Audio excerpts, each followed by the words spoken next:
Let's wait a few minutes because it's Yeah, always some kind of delay. it start for some reason it starts like black and it fades in. Okay. Well, hello and Uh, welcome everyone. We're doing another live stream for our Concilium episode on our Discovered Magic podcast. With us today is Udi from Leaving Today podcast. Hello. How you doing? Good. How are y'all? Good.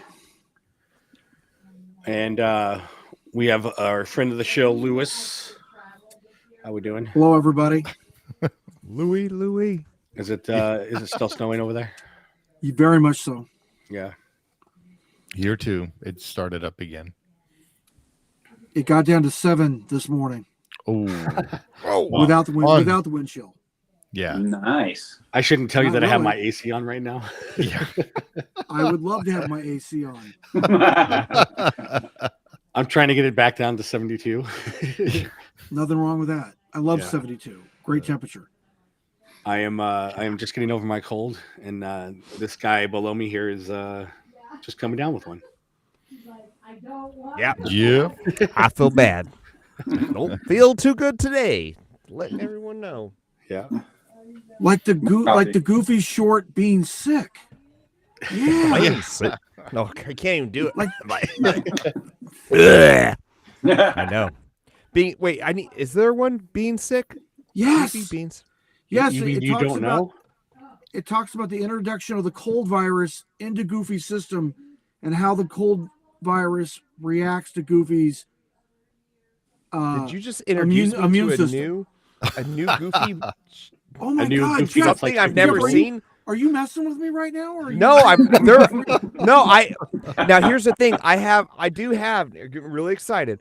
I do have holes in my whole, like, I study Goofy like no other, but there's always something. There's always something that I didn't my pay gosh. attention. So I think that's one of them. I think there's one of them This that is like 1949, 1950, 1951 is when the short's released about being sick and getting well.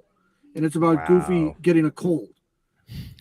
well, that's So yes, timely. it exists. It's there. Okay. I've seen it I saw it 4 times in health class in junior high school. Okay. All right. Wow. You know, on Okay, the I'm old gonna- projectors, you know, the reel to reel. Tick it, Yep. tick it, tick it, tick it, 1, 2, It was 3, always right? it Oh. was always great to be able to put that together when when the teacher would pick somebody to start the projector or whatever. Oh, the AV person. Yeah. There you go. Yeah. Yeah. The AV help. Yeah. Yeah. That was always fun. Where you like drag out that giant television On the set cart. with that giant video cassette recorder, and and then you'd have to run that like cord like literally 50 feet across the classroom. Yeah. dude. Yeah. And then hook it up, and then Yeah. oh yeah, It And was of a course thing. the video cassette recorder, VCR, right, was like this giant like 50-pound monstrosity that like had like the little quarter-inch or what Yeah. half-inch Betamax like videotape. Oh, yeah. And of course you did like Yeah. if you had to watch like a real movie like in history class, like say like Battleship Potemkin, it came in like 4 different cassettes. Yeah, Yeah, it was wild. these were like wizards. They weren't even human beings. These people like had magical incantations that would just like.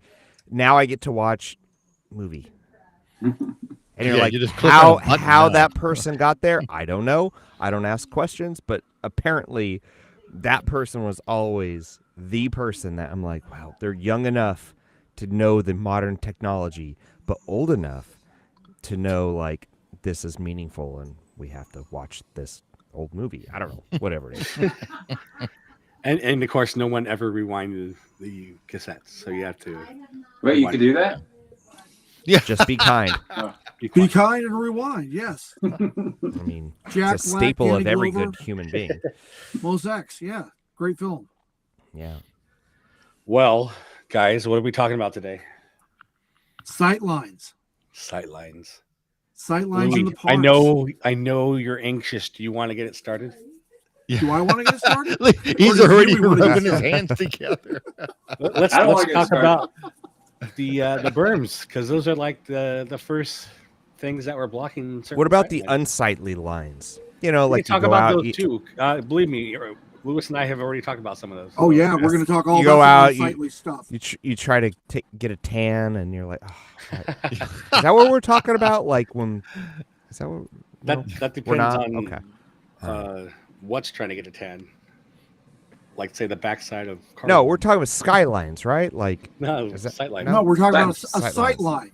Sight line, i.e., between you, the observer, yeah. and your visual target Oh. reference. Let's say across. Just as an example, if you were in Yeah. the Adventureland Treehouse, Mm-hmm. which is the highest point a guest can access in Disneyland Resort Right. Now. now, today, right? Mm-hmm. One can look out literally with a clear line of sight to about 98% of Disneyland Park itself. And if you go the other way, 100% of DCA. Ah. In addition, the observer can observe what's going on past the Disneyland Hotel Annex or resort complex into like Lara Street in the Lara Street neighborhood adjacent to the hotel resort complex. And if the guest looks the other way, it can look all the way to the old Melodyland Theater out there on Disneyland Way. Well and said. the 5 freeway, obviously. Yeah, I think that's a good description for. So this is a definite descriptor of what a sight line is. well, using that's that just, as your well, that's observation just platform. plumb helpful. Mm-hmm. thank you. And Yes, then you're of welcome. course the most helpful example is There this you go. tree, All right. because this tree is blocking Matterhorn Mm-hmm. Right. Yeah, view. and it's in that shape. Yeah, And part of On Sleeping Beauty's purpose. castle as well. Yeah, And it's definitely well, in that's that over shape here. to maintain period continuity within the New Orleans Square Frontierland section of the park. Yep. Just like Cascade Peak, which is just to the left of this photo, is also a blocking aid from Critter Country into Fantasyland. Mm. How old is this photo, Jason? I just it's uh, from 2017. Oh, It's okay. literally from So- yesterday. Just kidding. Mm-hmm. Right. No. I so just maybe know go down It's that not. way. It's not. It's not. And that's that the in point, the right? the earlier times when they just built the parking structure, the Mickey and Friends parking structure, Right. Mickey you and can Friends, huh? you can actually see that parking structure from just outside of Golden Horseshoe when you between Golden Horseshoe and Pirates. In that Yes. section there, you can actually see the parking structure because the trees weren't grown yet. I don't know about now. I didn't bother looking. So So yeah, there's Mickey and Friends right there. yeah, this is but the part you see is this corner. Right.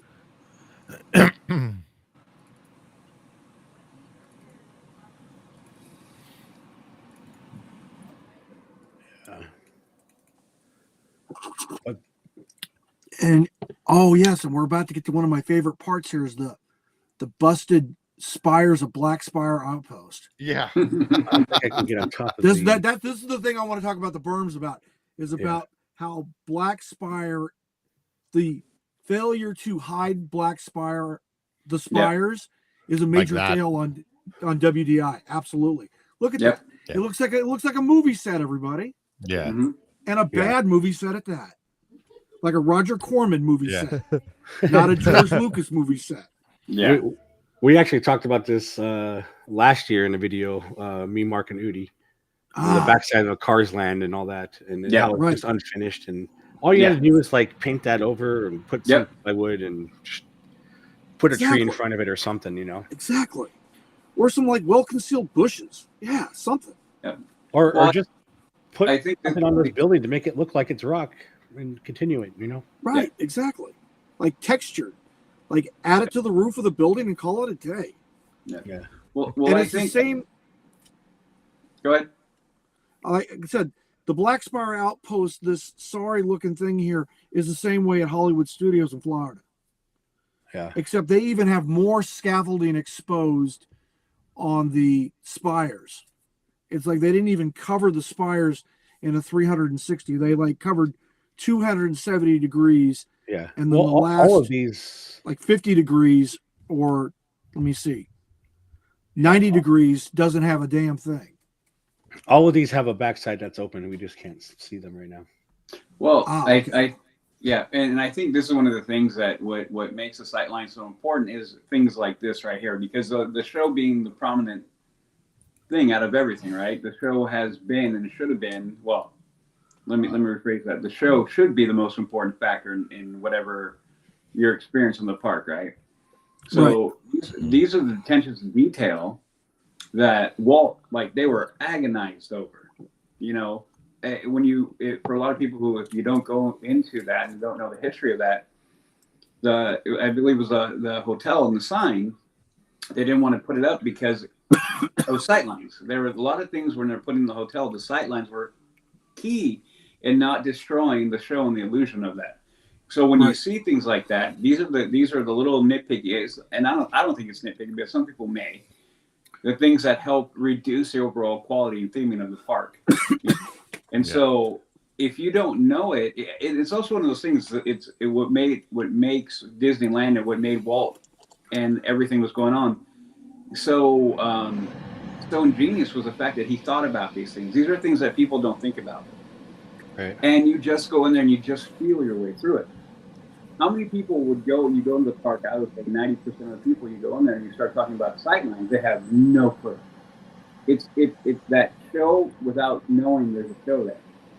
And I think that's magical right there, and understanding to get you immersed in everything. So when you see these things, like these big open areas and the scaffolding, the scrim now with anything, that's why I think people need to understand why people like us get a little irritated, like, man, you're breaking the illusion here. You know, it's like a magician. You don't break the illusion. You break the illusion, it's all gone. And I think this may be, a small thing, but this is what you first see because you're coming into that parking lot or the garage, actually. And I've heard many people just that, walking into the park, people are like, oh, look you can see the backside of this thing and blah, blah, blah. It's killing the illusion before you even get to the park, So, well, and I think, and I think that by completing, see, it's what is it? It's an incentivizer, right? If you complete the illusion all the way around, it's like what's in there. If you've never been to the park before, it would be like what's in there, what's pulling in you. Like, I mean, look at like Tower and Guardian. I mean, that big tower. It's 100% all the way around, done, right? Okay. You could see that from, I mean, when it was Tower, you could see like a full finished, hotel, and now you have Guardians the way it is, and that is one of the things that makes that cool. Yeah. It's because it like beckons you. It's on the corner, like, hey, what is that over there?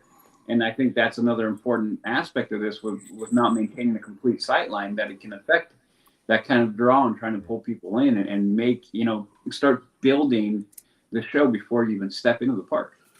Right. Like what Yui's saying, something that always attracted me when I was a child, and we were coming up the 5 freeway to the Harbor Boulevard exit from the south, driving up I-5 northbound to the Harbor Boulevard exit. It was always seeing the Matterhorn and then Space Mountain and then the rocket jets calling you. It was like, come hither, come all ye, come all ye to our fun, and it was calling you from literally almost 3 kilometers away, and or roughly about 1.5 miles. And so it was calling you into the park. And now that they have the Mickey and Friends on the Disneyland Wayside, or excuse me, is it Disneyland Wayside or Disneyland Drive? No, Disneyland Drive side. So, and you have that exit, which is just past Ball on Interstate 5 going south. Now you skip all that and you're going right to Mickey and Friends. And then you're seeing the backside of Black Spire Outpost. And like you said, Yui, it totally washes the illusion away. Yeah. You see this building with empty holes in rocks. Right, of course. Yeah. And it's God, that sucks. Yeah, I mean, I grew up with the same thing. I mean, when we would get in the car and start driving down to Disneyland, I mean, we had about anywhere from a half an hour to 40-minute drive. Right. And once you start seeing the landmarks, you're like, oh man! And I Yep. remember, Global van lines yeah, with all the animals. The Sheraton, the Anaheim Sheraton. With Yeah, the big, that the too. castle and that giant parking lot just north Yeah. of Bald Road. Yeah. Yeah, and then but we you always plaster your face to the window because what we're looking for? Space Mountain Yep. Matterhorn. You're looking for that Yes. landmark, that site to be like, this is where I'm going. And I would always, I remember saying, it's like when we say like, we're here. You had that feeling, you had that emotion of like, we're here, and the anticipation already begins. I mean, as little kids, going to the park, you're already amped from the word like, hey, we're going to Disneyland. So we're already through the roof. And as you're in the car or vehicle getting closer and closer and closer, that anticipation has just kept on building and building. And sightlines, I think, are incredibly important to maintain that all the way through. Right. Yeah. Just like back before DCA became DCA and it was then the park parking Mhm. lot. Yeah. I mean, seeing that giant entrance sign that Jason has so expertly recreated with his Yeah. with his Yep. wood laser printer, that was like the big attraction calling you, going, Yeah. oh, we're driving by there. Yeah. Are we going? I mean, Yeah. and my parents would surprise me a lot when my kid Yep. brother and I were little, and all of a sudden you were making that hard left or that hard right into the parking lot, and you were like overjoyed. This is like, Mhm. this is it. We're going. This is awesome. Mm-hmm. Yeah, You know, and you were prepared to have a day of like Yeah. just fantastic experiences. Yeah. Magic. as And Steve, literally magic. Yes.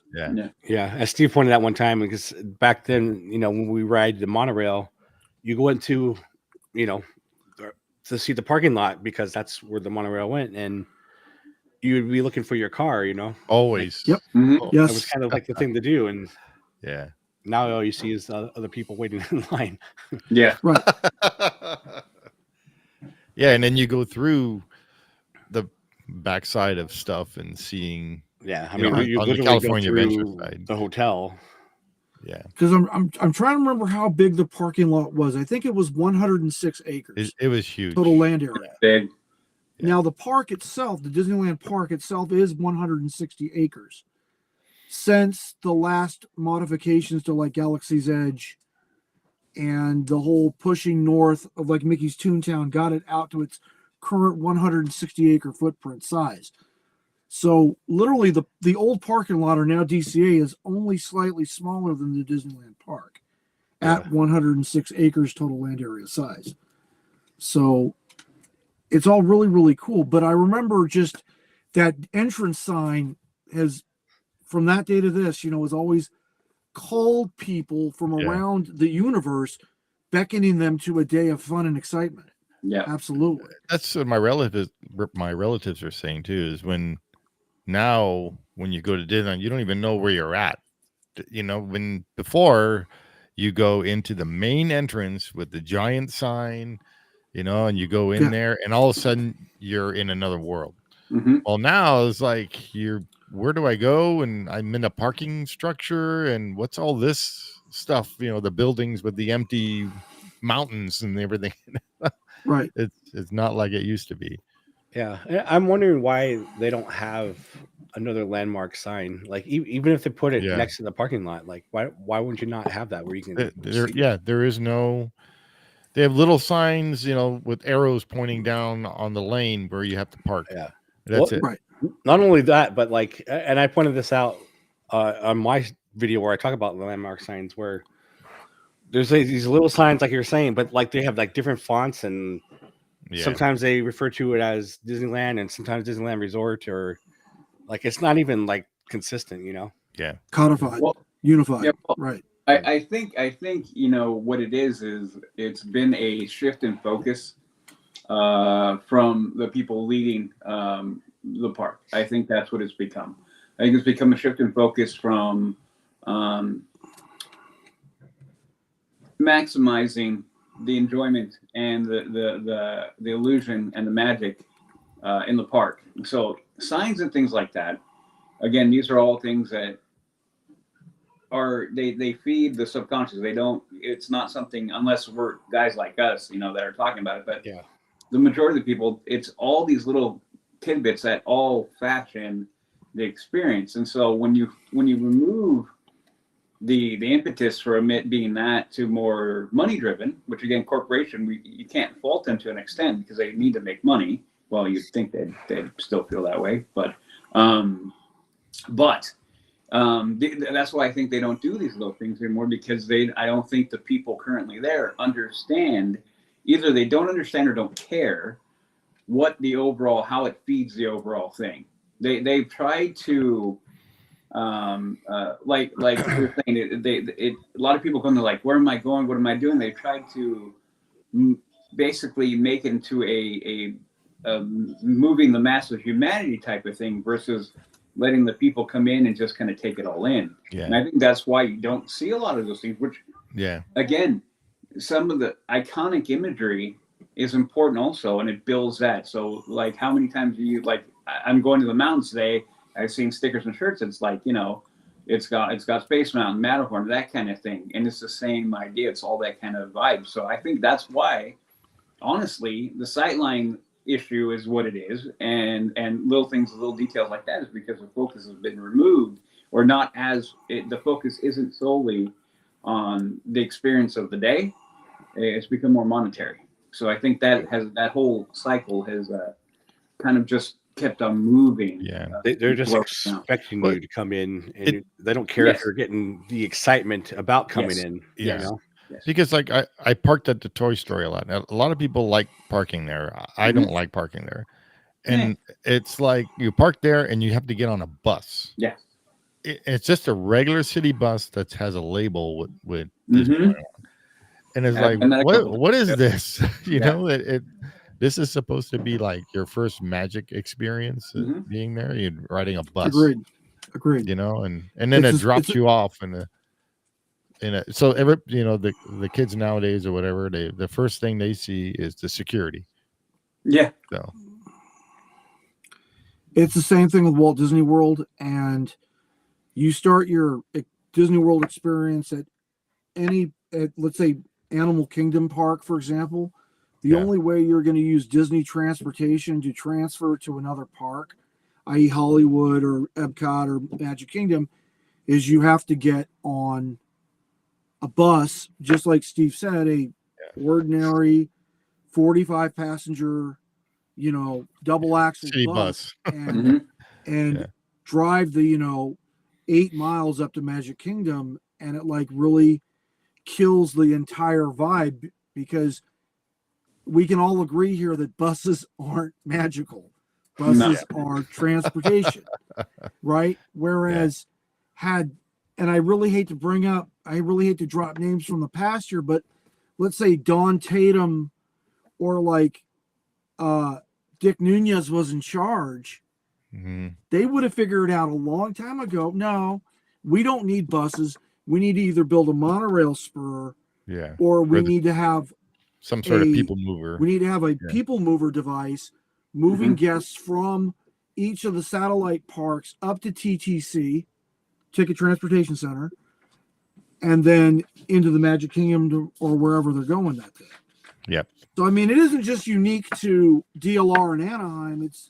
It's definitely a problem with the Disney parks in the United States as a whole.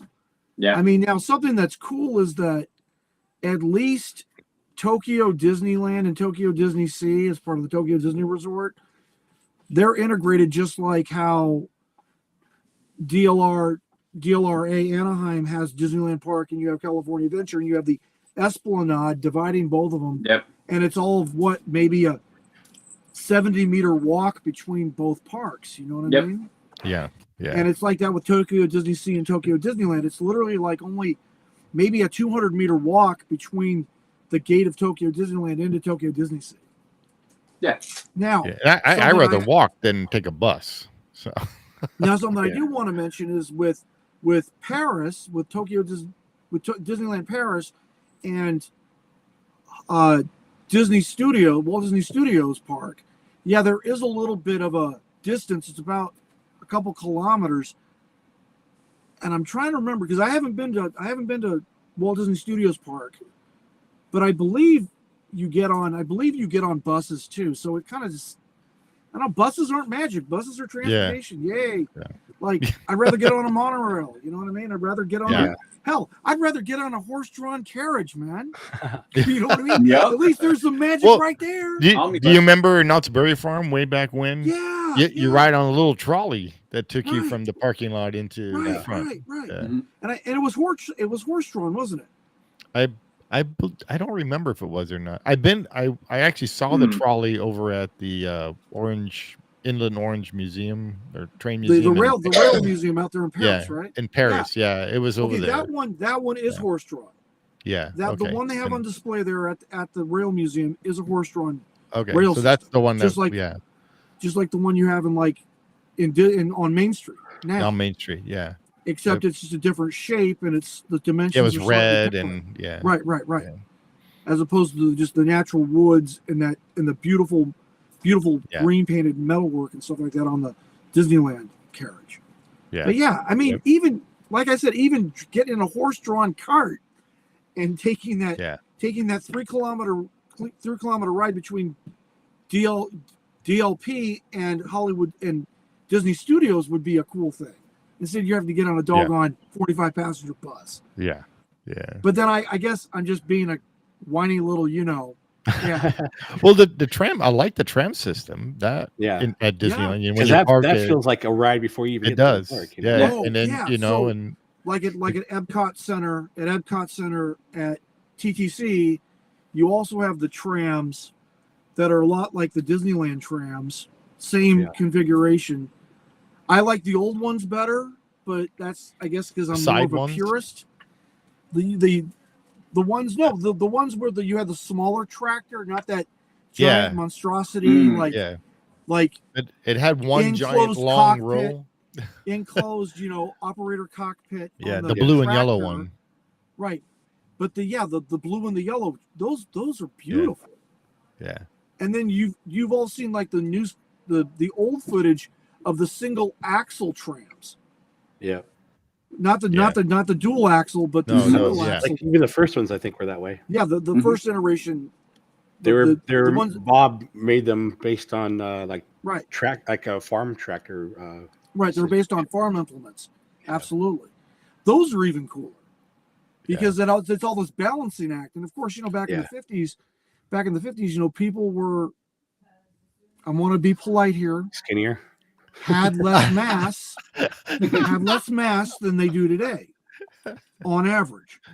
And so it was a balancing act of that single axle over the center of the tram car, Yeah. the tram, Yeah. I or the remember that. tram trailer. It was a balancing act between the front and the back. And you would actually, I talked to my mother about it, and my mother said, "Oh yeah, so they would put the larger people towards the center of gravity on over the the old over the trams." wheels.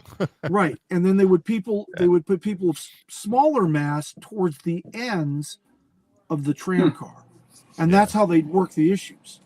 Yeah. But I do remember when I was a kid riding on that tram that had the single row where you Yes, face out. right. Yeah, I remember because I just right. remember my mom always holding me, thinking I'm going to jump off or something. Yeah.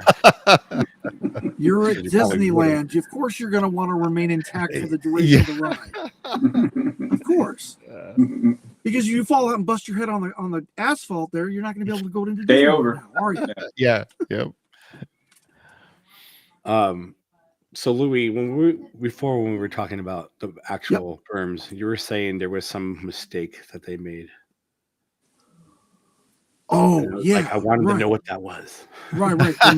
So the mistake, right? So, as most of us are familiar with Walt and the planning to build Disneyland, right back in 1953 and 1954, when they started just shy, I think, of July 17th, 1954, is when they started the construction on the Disneyland park. Yeah. So, and Walt was very, very big about, he wanted to cut the park off from the outside world so that, like you said, you would have a complete illusion of magic. That when you were in the park, it was a completely magical, enclosed experience, and you didn't have to observe the outside world. And everything worked until 1962, when the Howard Johnson Corporation, we all know who they are, builds Howard Johnson's Anaheim. Across the street. And well, oh gosh, not necessarily across the street, but where now this is we're gonna test everybody's age here. Everybody remember Fox? Everybody remember Fox Cinema Land? Just off the No. 5? Okay, No. right. No. So Fox Cinema Land is a 3 cinema. Means you could go there and watch 3 different films different in movies. 3 different cinemas. And it was like I remember going as a kid because it was cheap. It was like $1 to watch a film. You know what I mean? Yeah. Or no, it wasn't even that. Like when we went, my brother and I saw Charlotte's Web in '75, and I think it only cost 50 cents each. Point is, it was cheap. It was by Yeah. golly cheap, right? And anyway, next door to that was the Howard Johnson's Anaheim, and that was built back in '62. And this is where, because it was so high for that time, I believe it was a 9-story building. It was like it was the tallest. Tallest one there. It was the tallest hotel on the east side of the park, Right. Right. not on the west side. The west side that strictly belonged to Yeah. Sierra Tower at Disneyland Hotel. Is this still the same hotel location? Yeah, Like, it's very that's much the so. same one, That's, right? that's the Yeah. Howard Johnson Anaheim. Yeah, That's the one with exactly. the webcam that you can actually look at Yes. Disneyland. Yeah. Yes, that's the one with the captive webcam. Yes. Yeah. Anyway, that thing got and clearly Walt Disney, from rumors I've heard, Walt Disney was flipping furious that Howard Johnson's built that hotel because it shot up over the berm Yeah. and you could see it. You could see it from Tomorrowland at first, like from the Richfield Autopia. Oh, the You could Autopia. see- Yeah. You could see it. And from the monorail, you could see it even before you once you were up on the loading platform at the Tomorrowland monorail Yeah. station, Mhm. you could clearly see the Howard Johnsons. And he was flipping pissed. And that was the mistake they made, was they didn't have enough political pull or enough pull with Anaheim to get Howard Johnson's not to build their hotel in that location. Yeah. But that's the So- mistake we're talking about. So now on that Tomorrowland sign, there's like a whole row of trees that try to block that. Oh yeah. Oh, yeah. And those were planted in response to that. Right. Those eucalyptus, I believe that's what Yeah. they are. Those I eucalyptus think were so, all yeah. planted in response to Walt being pissed off at Howard Johnson. So this actually leads to why I wanted to do this video, because Sure. we were talking about in prior videos, we're talking about Disney Forward. Mhm. And if they put that where they're going to say they're going to put that, there is hotels, their own hotels right there. How do you block the sight lines from those hotels? You don't. You're not. You don't. No. There's You, no you way. have to incorporate the hotel within the park, I guess. That would be Exactly. that would be Well, the and that- too. Yeah, and that works for the hotel. But when you're in the park, do you want to see the hotel? Well, like California Adventure is a good example. Yeah. There's You- 2 schools of thought about this. The first school of thought is, like you said, no, because I'm a park guest, I'm never going to stay at the hotels. And why are they there? Well, they're there to generate And income. is that going to kill the magic or illusion or whatever? Right. Well, The second school, and this is the school I subscribe to, is that it's a motivator. It's like, hey, I too, if I have enough money, can stay in the park itself. That's how I am with overnight at one of these Grand California. cool Right, right. hotels, like the Grand Californian. Yeah. Or And or with Disneyland Forward, Disneyland Hotel.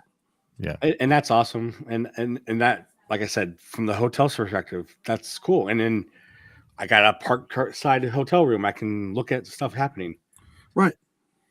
But Well- the other school, like even in DCA, you don't really necessarily see Grand Californian as much as you Unless you're in that redwood area. Even then, Right. there's still a Yeah. lot of trees kind of blocking. Yeah, it. that's Unless you right. get It's, people with it's, that interest. it's there, but you I don't mean, really pay attention to it as an it blends equivalent- in. An equivalent to it at Walt Disney World is the Animal Kingdom Lodge, which overlooks is actually a part of the Right. Kilimanjaro safaris. Yeah. Hmm. So if you get a safari side room at the lodge, which you can get, it costs a little bit more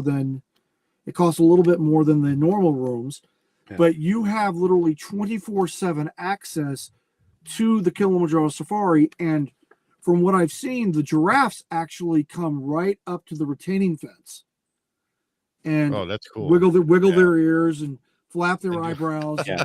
or their eyelashes. And I mean, just like in Dumbo, you know what I mean? Yeah. It's from friends that have stayed there, they say it's more than worth the up close experience between you and a giraffe. If that's your That's your cool. pleasure. Yeah. You know what I mean? Yeah. So and you get to also see like wildebeests and zebra and other animals too that Right. I mean, let's face it, in the United States, are you really gonna see these animals at 4:00 in the morning?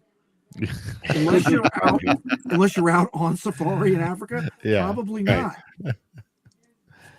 Well, So I mean, I guess this is something cool to see.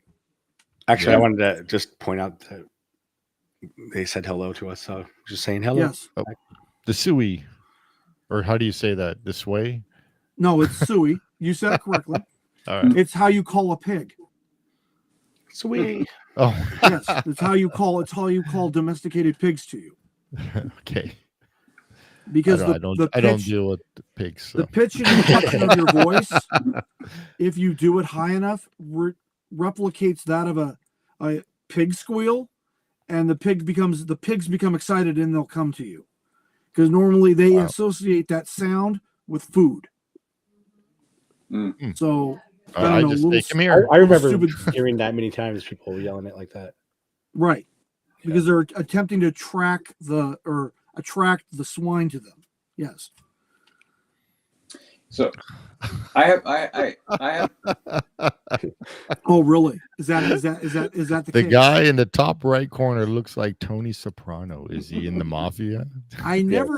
Jason, I never I don't thought think of you you say. being like James Gandolfini. I That's outstanding. I lived in Boston for a while. Right. That's too funny. So here's a question I want to ask is, with Disney Forward, are sightlines important? I know we've been talking about why it's so important for Disneyland proper. Yeah. I get that. But DCA, were they worried about sightlines in DCA? I don't think so. I don't Not think as so. Well, I mean, much. and that's forward. Now we well, I was can gonna make say, the well, argument. that's like a main thing, right? Like DCA doesn't have any berms at all. No. No. Yeah, it's out there.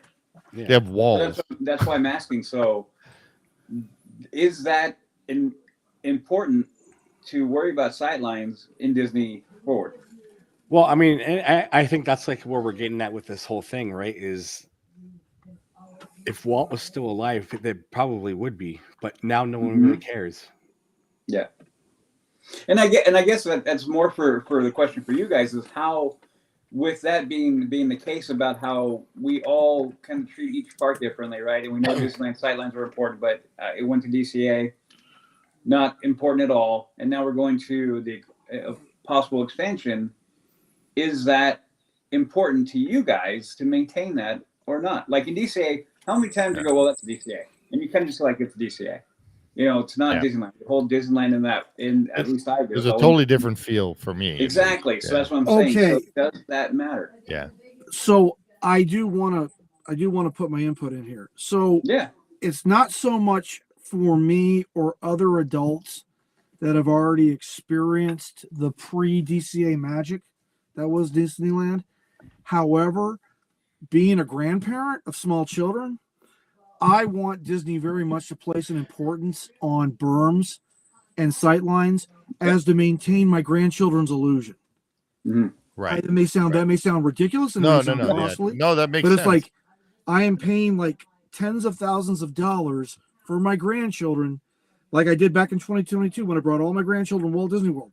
I spent tens of thousands of dollars on this Joker, yeah. Right. and like I wanted it to be perfect. And for the most Yeah. part, it was, until my grandson told me, "Grandpa, what's up with those ridiculous steel girders going through those rocks?" Because he noticed it. Yeah. Yeah. He noticed it. Yeah. And what Yeah. was I supposed to tell him? I was supposed to lie to him, going, "Oh, I don't know what that is." No, I'm like, Nolan, that's where the Star Wars people are. Yeah. And he kind of blew it off and go, "Okay, great." And then we were able to go up to the But Hollywood he Studio saw parking it. lot, and yeah, but he saw it. He And it saw kinda it. like- Yeah. So he had that moment of doubt, and I really Yeah. hope we could. I hope Disney could remove that element of Yes. doubt from the young people, not Yeah. necessarily grown-ups. Like you can suspend your disbelief. You have that ability through a lifetime of conditioning. But children, I drank a fifth of Crown Royal this afternoon. Wow. Okay. As I was saying, Yeah. children don't have that social conditioning yet to suspend their disbelief. They're going to believe what they see through their own Yeah. eyes. Right. You know. Right. Well, and see, that's why I wanted to ask the question, because I know the opinions are going to vary, but I'm right there with you.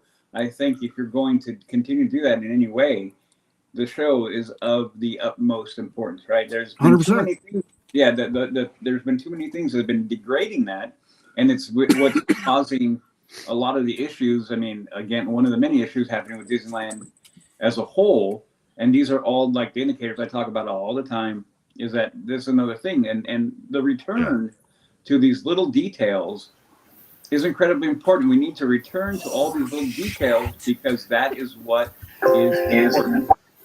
Oh, Kenny. How you doing, wow. Good. Time Right. Traveler won himself. Jack? Hey, I am so Wow. sorry. You're fine. You're fine. Kenny, you're good. You're Well, totally welcome, Kenny. Hey, Are Kenny. we live or good. We Yes, are we live. are live. Yeah. we are live? Okay, cool. Yeah. Kenny is You're in the Alpha deep end. Traveler 1, in case anybody is. Louis knows you. Oh yeah, I know him. Famous. Well, I don't think I'm that famous, but Yeah. thank you. I am humbled to be in your presence, sir. I am humbled. Thank you. Well, thank you all for having me. It's my Yeah. apologies again. We had I'm sure we could take it offline or ask Steve what happened. He'll tell you a really crazy story, man. Well, we'll worry about that afterwards. Yeah. Now I want to know. Now I want to know. Yeah. Now we can wait. I'm patient. Yeah. So Kenny, we're just talking about sight lines for when, I guess, if Disney Forward happens, if like seeing the hotel, or vice versa, the park from the hotel, if it's Yeah. good or What bad. what is your opinion about seeing like Louis was saying in some of the parks over there where you're at in Orlando, how you can see certain things, and like was in Galaxy's Edge where you can see the steel girders that are holding up the Spires. Black spires. spires. Yeah. I gotta say though, if it's done right, I'm actually all for it. Just to give you an example, right? If you go to Animal Kingdom, the Tree of Life. Have you guys seen it, right? Yeah, I've seen pictures. Inside, if you look at some of the columns, the actual skeleton of the Tree of Life is actually a oil rig from the Gulf Coast. Right. So you see those, you're like, holy moly, you can't believe it's actually one of those. So those, if it's done that way, I'm all for it. But if it's something that's kind of like still out there, outside, they're not doing anything, they're just like, we'll let it be. I call that a Disney being lazy. Yeah. Which is, I mean, kind of what started this whole thing. Like seeing the backside of the spires opened, or the backside of Cars Land, where it's just like you can see the steel beams, you can see plywood, you can see 2x4s, and you could easily just cover that and paint it and whatever. Even if you just paint it to go away green, something would have been better than just leaving it nothing. Well, the question really is, how many people actually get to see that part? Now, Well, like I mean, you guys said, if it's Disneyland, everybody sees it. Then right. Well, that's what we're talking about, because the first thing you see now when you go to the parking lot inside, the Mickey and Friends or Pixar whatever it is, you see the backside of Galaxy's Edge. Yes. So Yeah. it's the first thing you see, and that kills it for me. Like it's just like laziness, like you're saying. Yeah. It can't The cost issue- that much money to fill in those backsides. Well, the question really comes that you have to ask yourself is, does Disney care anymore about Exactly what we were getting into. right? And if it was the old Disney, and I could tell you, I've been going to Disney by myself for 30 years straight. I mean, literally in my 20s, I started coming myself, right? Think about that. At that time, everything is about the details, right? You won't see any little thing. If a screw was missing, that's going to be replaced right away like this. Yeah. But now, not so much. That's where the issue is. That's at least what I think. Yeah, I mean, because Disneyland has the berms, the mountains, whatever that block away the city and whatnot. Yeah. But DCA does not have any, so Yeah. you can see a lot. You hear more of the traffic and all that. So, I mean, but part of the thing for Disneyland Forward is they have to block out the sounds and sights from the parks, from the residents, which is right next to it. But Yeah. if you are, and we were saying this, if you are staying in a hotel, it's a bonus if you get to see inside the park. You have a park side view of the room. But if you're in the park, not only do you have to see the hotel and maybe guests standing on their balcony or whatnot, you also would see people on the parking garage, like on the top story or whatnot, maybe looking down. Or so, I mean, maybe the hotel's fine, but there's other things I think that would have to be blocked out, like the parking garage. Yeah, That's my I take. definitely agree about the parking garage. That was one of the things that weirded me out when I first got there. I'm like, what's up with this garage? Because, So yeah, I agree with you on that piece. Now the question is, they did it. Would it take away from your magic from seeing what's behind the doors? That's a question. I mean, Yes. yes and no, I guess. Yeah. Yes. Oh, it takes away absolutely. from my magic. Absolutely. Tell me why. Okay. Well, so I mean- not necessarily my magic, but the magic of my grandchildren. That's Okay. where it takes it away from. As we were just speaking just right before you came on, was that this is where I have the problem is I can tolerate it because I'm a grown up and I can have the suspension of disbelief. Okay. It's hard for me to expect my 6 and 7-year-old grandchildren to have that same suspension of disbelief. As Yui Hang says, on, I just want to we say, want to make yes, we are talking about Disneyland and DCA in Anaheim, but we are mentioning all parks as well. Go ahead. Sorry. we want, no worries, we want to maintain the illusion of the show being paramount for these young people that are visiting. Sometimes, in some cases, their very first time coming. Yep. Is that we want to maintain that magic, that illusion, the show, as Yui says. And in order to do that, we have to maintain effective sight lines and effective berms in order to strengthen and maintain that illusion. And unfortunately, with the current crop of Disney executives and Imagineers, unfortunately, weren't able to have that illusion maintained. It gets blown. Yeah. And end of day, I mean, that's what we were talking about before you hopped on. It was the magic that is built in as we were growing up. Yeah. The anticipation being built up, and then once you got there, being able to just immerse yourself into it. So it's almost like, no one wants to see how it's being made. You just want to see it done. And honestly, in my field of work, it's really like that. Like, sure, it's cool and interesting, but if I leave any of the things exposed as I'm working, it destroys what you've done in a way, because it's like you just want it to work. You want to know that it's there, and you just want to experience it. You don't want to think about anything that can crack that.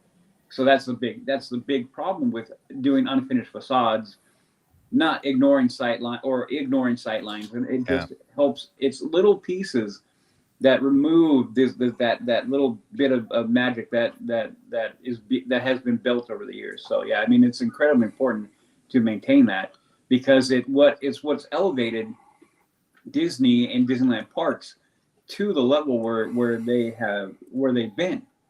So every other amusement park that has ever been created since Disneyland has been taking notes and has been aspiring to get there.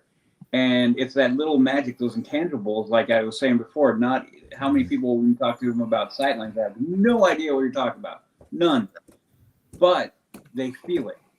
Same thing with the smellizer, the smells. All these things is what creates that whole thing. And and a lot of people can't quantify why they feel the way they do, what the magic is. They just know it. So and then when you have those, that just punches holes in it over and over and over again, and reduces the overall enjoyment of the whole thing. Yeah. So what about you, Jason? What do you prefer?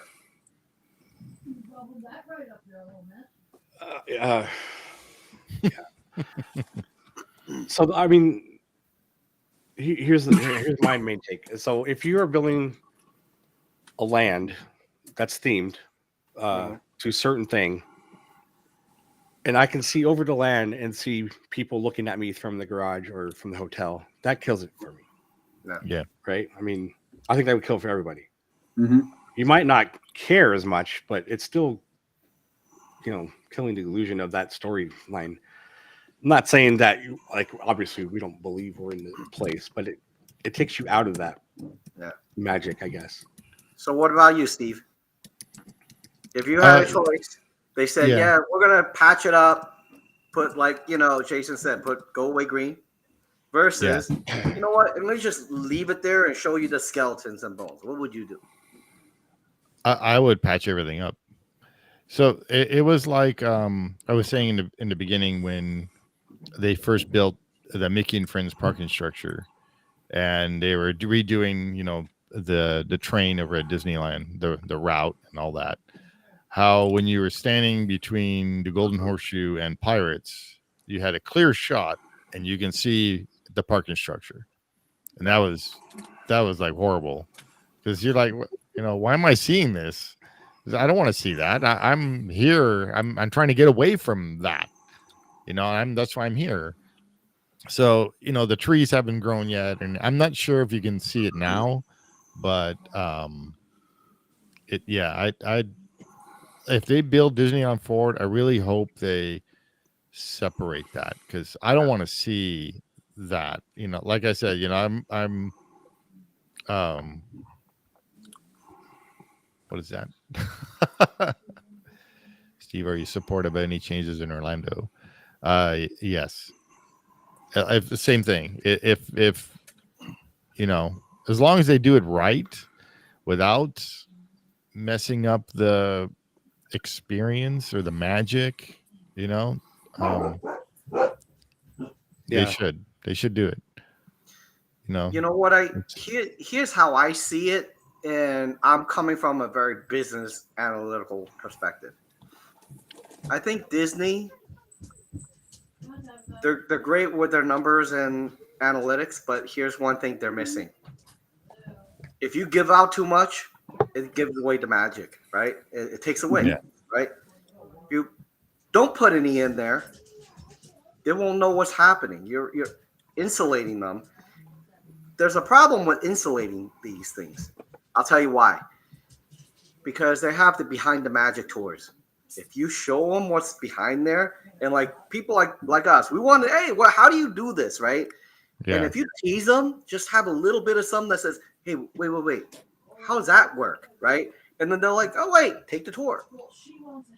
That's how I would approach it. Is kind of do it halfway, right? Just do it enough so that, just like you said, we can't see the garage and things like that. But there are things in the park that will just say to you, I see that, but how does that work? I wonder how does that work. Let me talk to a cast member. And when I talk to cast member, they could upsell me, right? Yeah. That's one thing Disney lacks.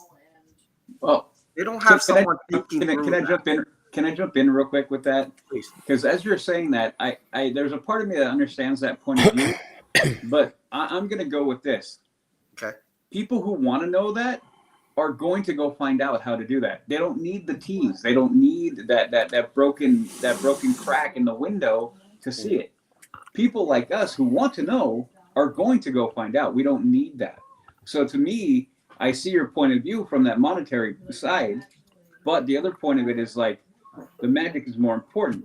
People who want to know behind it, it's like an illusion, right? A magician. How many of us who want to know how they pull that trick, we go look for it? You go. We don't need to be like, here's a little bit like, this is kind of how I did it. Yeah. We don't need that. Yeah. If we want to know, we'll go look. And if we don't want to know, we will stay right here in our illusion bubble and be happy and enjoy it all. It's So I like see your going to but I magic do- shop. Yeah, it's a magic shop. It's like, Yep. if I want to know that trick, I will go to the magic shop, or I'll find a magician, or do whatever. And I I need to do and to I find it. buy the trick. Right. I don't need a break. I don't need a break in the illusion for me to go like, oh, now I want to know how that works. I just think it's a mentality thing. And I think for us, we research, we dig, we look, we find out how this attraction works, how they did this, the history of this. That's because we want to know. The vast majority of people maintaining that illusion and making that building that magic is what keeps them coming back. So that's what elevates Disney above others. So I just think we don't need that. The show is infinitely more important than that, than the monetary side of that. You know what, I would say you bring up a very good point. You know, for people like us who are truthers and we love Disney, right? Yeah.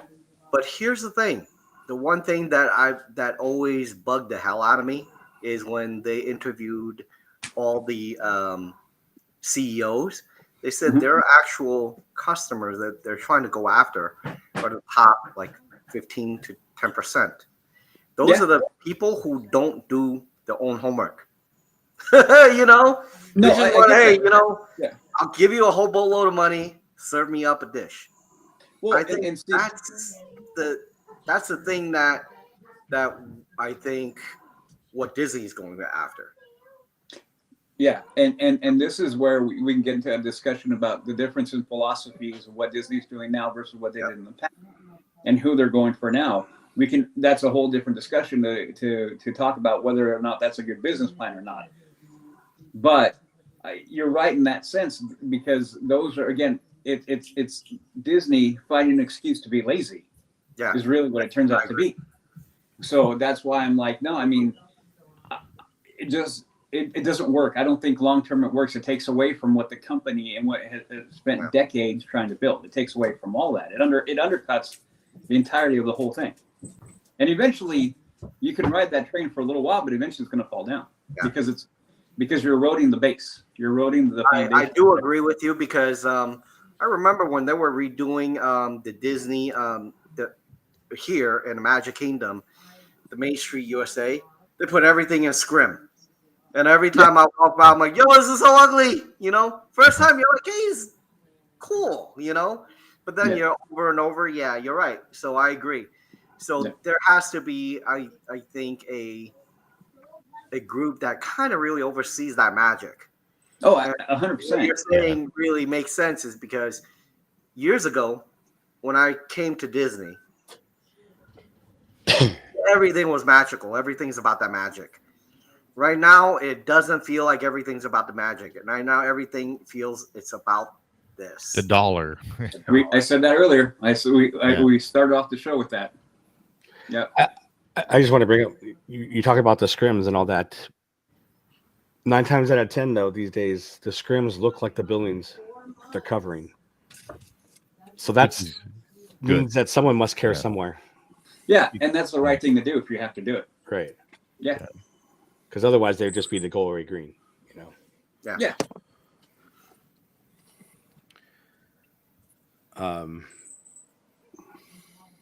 So why does DCA not have berms? I believe it's a combination of a lack of emphasis on the illusion, as we talked about, and also the fact of just sheer space or the lack thereof.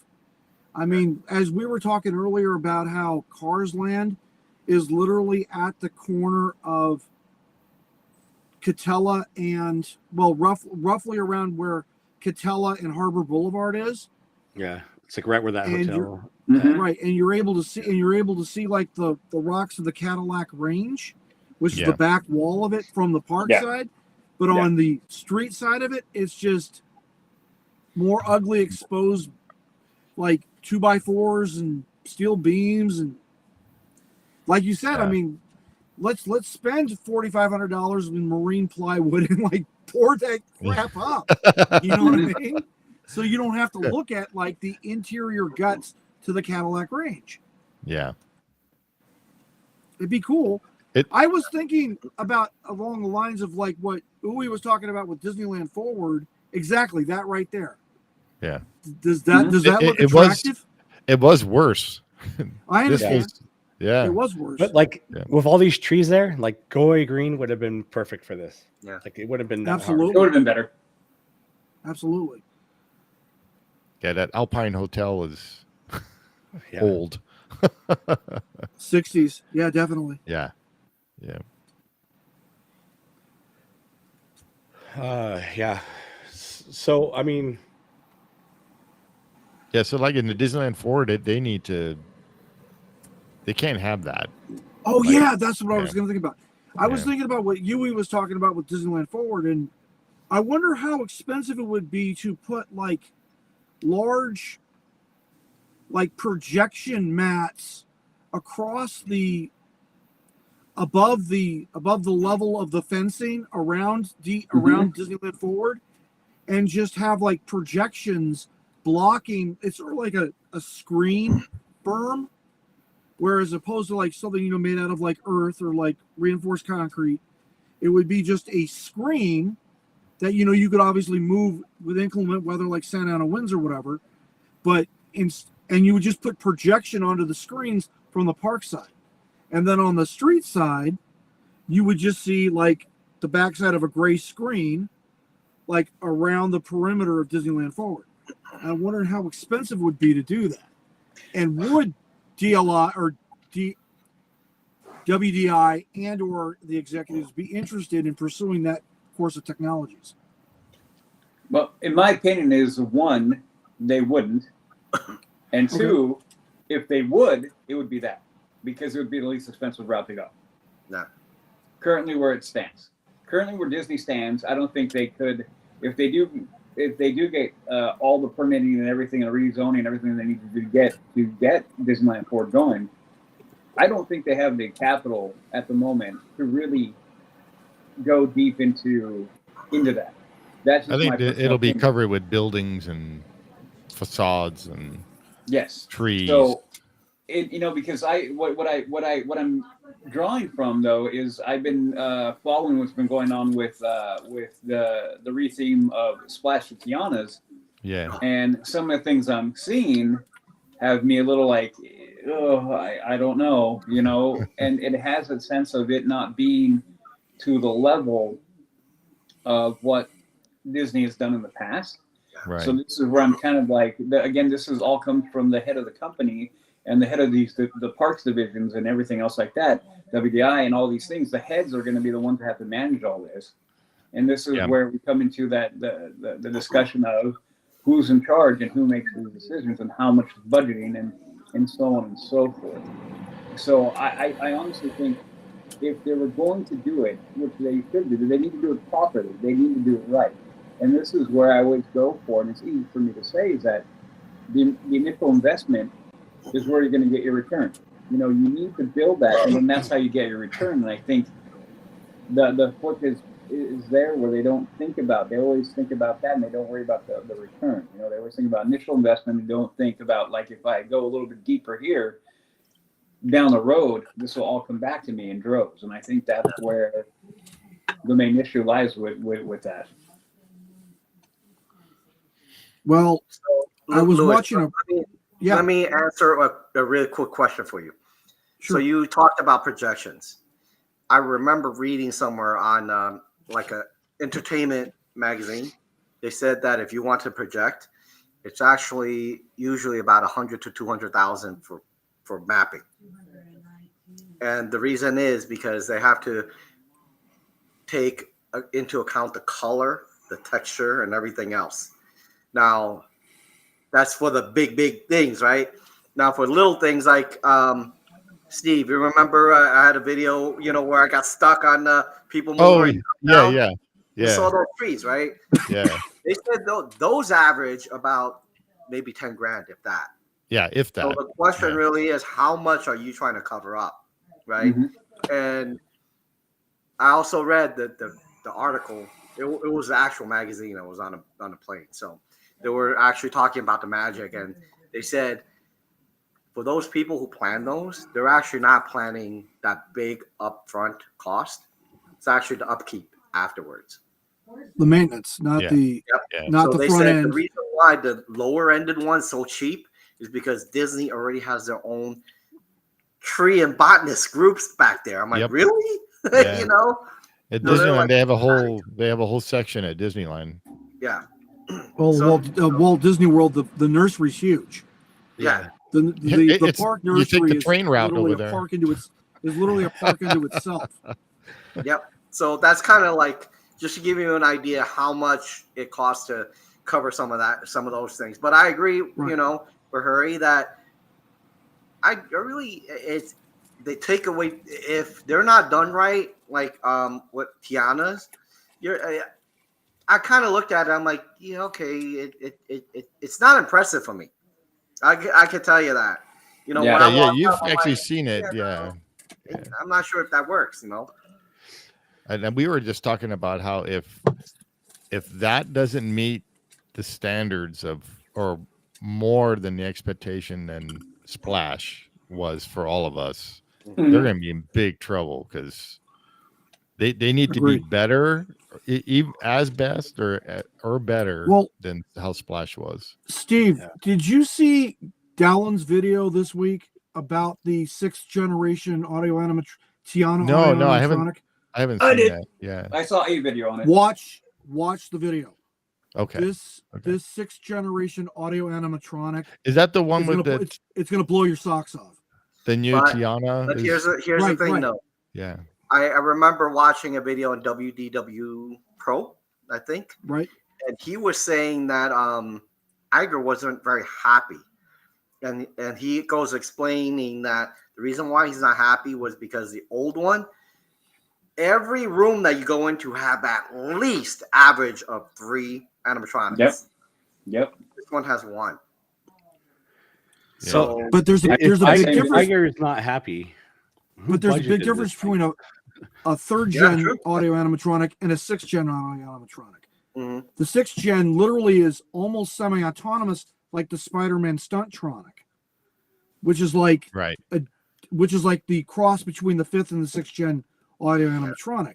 But the point is, this Tiana 6th generation figure is semi-autonomous.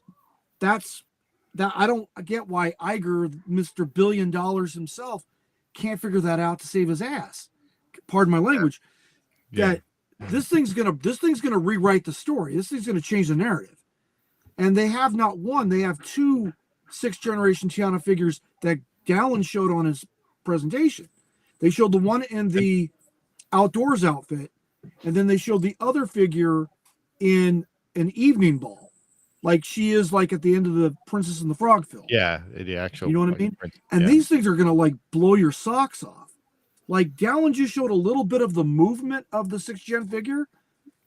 It was like Yeah. watching Sonny from iRobot, the old 20th century Oh yeah, Fox yeah. one. Yeah, I saw that. It was that complicated. It's pretty So good. what generation is the Avatar one? Because the Avatar ones are fantastic. They Avatar are is, they're so good. If you're there in the dark by yourself and they move, you will be creeped out. so the Navi River journey, which uses a lot of they use what's called a 5.5 generation audio animatronic, which is right before the Stuntronic, which is the first iteration of the 6th generation. Like, okay, so little aside about me. So I got like, I'm wild about audio animatronics. I love them. And like, I'm a big fan of Garner Holt Productions over there Yeah. in San Bernardino that build the Yeah. audio animatronics for across the theme park industry, not just the Disney company, but like right. Cedar Fair and Six Flags Corp and like Alton Towers and all these people.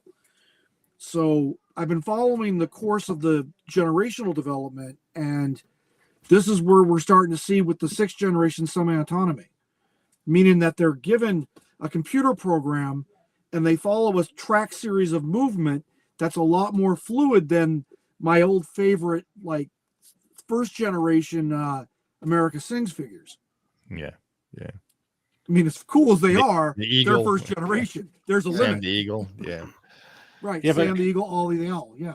Couldn't we just take some of those figures that were in Splash Mountain and do something with them just to have more characters? You know, not just abandon everything. I'm of two minds about it, Jason. First mind is yes, you need to put them in Tiana's Bayou Adventure. You do. The second mind is there's going to be an auction, and I want to be there. Oh, And I want, Yeah. and I want, yeah. and I want to get my Blue Hill boys. Well, I want mean, a set of and Blue Oh, Hill yeah. of my very and that's own. fine. Thank I mean, very you could much. probably auction off half of those characters and still utilize right. some. just like the Swamp Boys. I mean, who Yeah. wouldn't give their eye teeth for a full scale audio animatronic alligator that sings Polly I'll do it all day? Yeah. But Who wouldn't do that? I would take one of the geese and then I can make him look like the one from Star Tours. Yeah. Droid. Yes, exactly. You turn him into the cargo droid. Absolutely. Yeah. But those are my two minds about it. Is like, yes, I want to see the America Sings figures incorporated into Tiana's Bayou. The second thing is, there's going to be an auction. Let's go. Yeah. We're going to Sherman Oaks, everybody.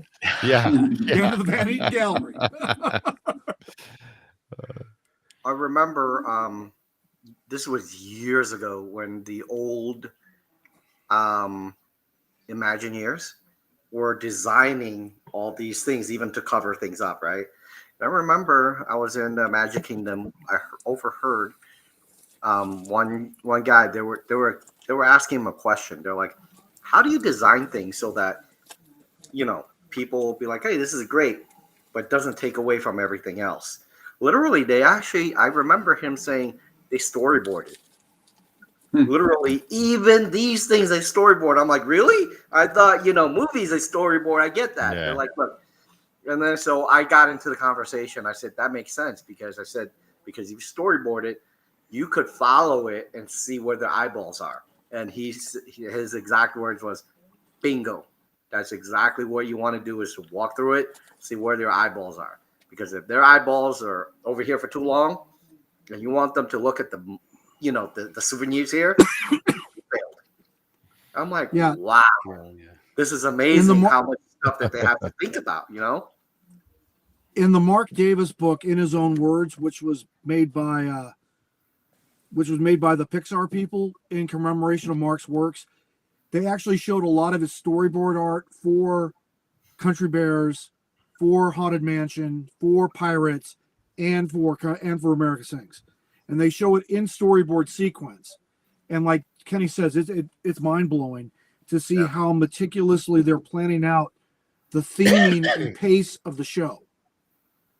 So yeah, it's pretty cool how they do that. I agree, and I think Patchett talks about it also in Behind the Attraction on Disney Plus. They also talk about the storyboard construction technique in order to put a show together. Yeah. That's just amazing to think that they did it by hand at those times. Think about that. Now they're like video. Hey, let me put this through. Boom, it comes right through within a few days. Yeah. Those times where it's just kind of like, I have to draw this out. Now, Louis, could you imagine drawing the storyboard for the Haunted Mansion? Think about how many No. scenes you have to draw through. I Hey, Jeff? can't imagine it because I'm not an artist. but at the same time, I understand how meticulous it's going to be. Speaking about Haunted Mansion, I did want to ask you a question, Kenny. Have you been on it recently? I have. What's up with the Hatbox Ghost in the hallway? What's up with that garbage? I have to say, I'm working on a video, and I was actually going to say stop it where the hat box is and say it doesn't fit there. Thank you. That's what I thought. Because I saw Eh, eh, Dallin's video of the Hatbox Ghost, and I'm like, he's supposed to be in the attic. Why is he in the Mhm. hallway? Yeah. He's wrecking the continuity of the illusion. Like Yui Yep. says, he's wrecking the continuity. The Yeah. continuity says he's gonna be in the attic. He's gonna be next to Hatchaway. That's Yep. where he's supposed to be. Like Mhm. everybody knows at every other park in the known universe. But But those here- guys at WDW decided to throw him in the hallway and wreck it. Wreck that But Louis, float. here's the thing. For people like all of us here, we know the story behind it. Right. Then we're gonna be like, yeah, it doesn't work. But even for me, as we went through it, I'm like, wait, he didn't fit in here because this is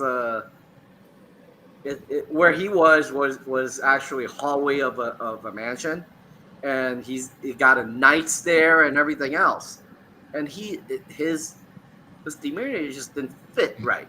But I kind of see why they did it, because that area was kind of like a block. It was There's nothing. nothing Really Oh, there. like Dead Space. Yeah. Like how So you they- talk about in the Pirates video about the Dead Space. Yes. Like what you were talking about back then in Mhm. that in the former video. Now Yes. I understand. So they put it there to kill the Dead Space. That's what I think. Because Okay. if you look at the old video, that Mhm. area was kind of like, okay, whatever. They need to put it on the railroad, is what they need to do. You know what they need to do? They really need to do is go through some of these rides and say, which area didn't work? Mm-hmm. You know? Okay, so here's what always kills me about that hallway scene, and everybody brings this up with putting the Hatbox Ghost there. You're not supposed to have any ghosts until after the seance room, right? Mhm. That's what they're saying. When you call them. Yet in that hallway scene, there is a floating candelabra floating there. Who's holding that camera? Like who's making that float? Oh, that's in Yeah, well, ours too. In it's- the No, no, Disneyland that's- was the same thing. Yeah. It's a That's a hint, spirit. though. Yeah. That's a hint. That's a hint. It's- Like you're in Well, the but haunted- you- but doesn't that mean there has to be a ghost that's making that yeah, float no, I or get that. whatever? but Yes, it's a hint. But the It's ghost like- is not. But the ghost is disembodied. The Materialized. ghost is not manifested. Okay, you're right. I Yes. get that. Has it materialized? Exactly. Just saying, there is something before that scene. That I mean, You know Yes. what but I would have everybody I've seen that talked about it. No one's pointed that out. So I think what they should have done is literally put it where Disneyland's is, yeah, I agree. Right Yeah. outside of the attic. Yeah. you know, because that part of the ride in the Magic Kingdom is still a little blase, still that area. So you take that blase out, you put them there, boom, you know You got it. exactly what's coming, you know, and then that little corner that really didn't have anything but a little chair before, And an Put something iconic else. little chair, by the way. you know. Yeah, you could pay me $20 and I'll sit there in a smoking jacket, smoking cigarettes. How about that? You know. But if there's one thing that I said to a friend of mine as we were riding through it, I said, you know what they can make this into a fantastic the time. There are some places that could hold people and sell special ticket to have real live actors in there during Halloween only. Mm-hmm. You Yeah, will they freak a do. lot of people out. Disneyland used to do that with the Haunted Mansion back between 85 and 87, where they had They had somebody live in the human armor. actors in armor, and then they had the Phantom of the Opera, and I think they had a mummy, and they would reach out and rub on people through the doom buggy and flip people out. Oh When I man. was a teenager, I about pissed my pants with the Phantom of the Opera. No lie there. I don't remember that. All right. Yeah. Show of Ron hands. Kinney Jr. Show of hands, if they did it, would you go? Pay extra. Definitely. Pay Yeah. Yeah. Well, I don't know extra. about paying extra. I would pay but extra. Yeah, extra. that's part of my like, I'm not ticket. paying, man. I'm already paying Yeah. too much Me out of my either. nose. Me either. I mean, you Well, could you could do it in an after hours party kind of situation. Yeah, like that. Okay, that's fine. like But as a if they hotel do it guest. during, Yeah. I might be the one punching the other guy out. But yeah, it's but you're right that our version in the Magic Kingdom, where it sits right now, just feels a little weird to me. Thank you. If you That's follow what I the thought. story, you're like, wait, Yes. the ghost. He hasn't manifested until after the Madame Leota. Literally, you're supposed to see the ghost then, right? Real Right. ghosts. So it's kind of Mhm. like, well, what's he doing over here? Yeah. I don't Right. know. That's kind of how I Like- see it. Like I totally understand the dying guy in the coffin trying to get the lid open. Let me out. Let me out. I Yeah, get that well, he's because still he alive, so he isn't completely gone. I mean, he's decomposing, but he's not become inanimate. yeah. And it's not until Yeah. Leota, like Yui says, calls the spirits saying materialize, do they start to begin to materialize. And this is where we're like going towards the attic and our meeting of the Hatbox Ghost. I think this is And where then hatch away further into the attic. I think that this is where purists like us gets lost when you sit through that. You're like, wait.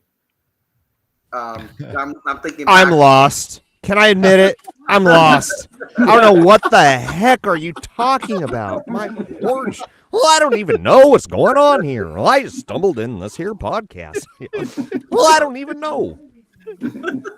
Oh my god, I love It's your voice. congestion. Well, I'm So- plumb confused. Well, I don't know.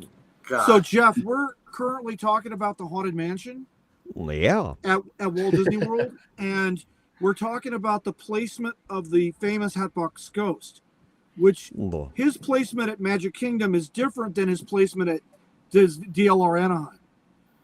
that's just He- confusing.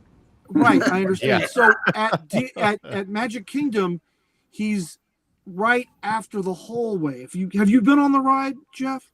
Well, I've been on both. Okay, Yeah, I've been great. on both. So I've been on right, both. so he's literally the Hatbox Ghost is literally right at the other end of the hallway, like, and he comes out at you, and you get to see his head, and then his Yeah. head appears in the Hatbox. No wonder I'm so confused about This is in What this we is were in talking Anaheim. about. everything. In Magic Kingdom in Florida, he doesn't appear until you go into the attic, which is farther down in the story that we're all know and we all love. And that's what we were talking about, Mr. Confusion. I hope Well, we've that clarified seems it like for it's you. well, it's not in continuity. Yes. Well, that's just Exactly. plumb down confusing. Yep. Exactly. Oh, goodness. And can he explain it to us? And you're doing Because so Kenny's well. actually seen it No, you guys with are his own doing good. eyes. No, I confused Goofy, so Yeah. Well, that ain't hard to do. I get confused sometimes. But yeah, I think overall, just to stay on topic of things that kind of makes that magic, right? I think that particular part where they literally draw out every single piece, including what you see that doesn't move or don't do anything. In my own opinion, I don't know how true this is. They probably lost a little bit of that compared to, when we were young, when all these things were just gridded out, and it brings your eyeballs to everywhere they want to do. But right now, it's like when I go to these new attractions, I'm like, okay, I look at this, I look at that. What am I supposed to look at? And literally, it's really funny. It's like some of the rides, you see people's heads going this way, that way, this way, that way. But if you go to, say, I'll give you an example, like Indiana Jones, you could see everybody in the cart. Heads are all looking this way, looking the same way. But the new attractions, people are just getting confused. Like, that's Right. the magic to me that's lost. Like, And speaking of Lost, I have to go. As do I. As do I. I gotta go record my show. right. Oh yeah, I have another podcast, Hey, and Harry, I'm Good seeing sick. you, Yui. I'm like, oh, I don't feel good. Okay, Hey, Harry. Yeah. if I'm you gonna go, ever, like, want me on, I'm gonna let go me know. mute myself on another one. I'll see y'all later. What was that? Harry, let me know if you ever need help in one of yours, to to talk about Oh. costs and stuff. Yeah, no. Mark and I have already discussed that, and we'll be reaching out. All right, awesome. All right, guys. All right, Thank you very guys. much. All right, for having guys. me See you on. guys. All right. See you guys. Bye. Bye. That it's just awesome, man.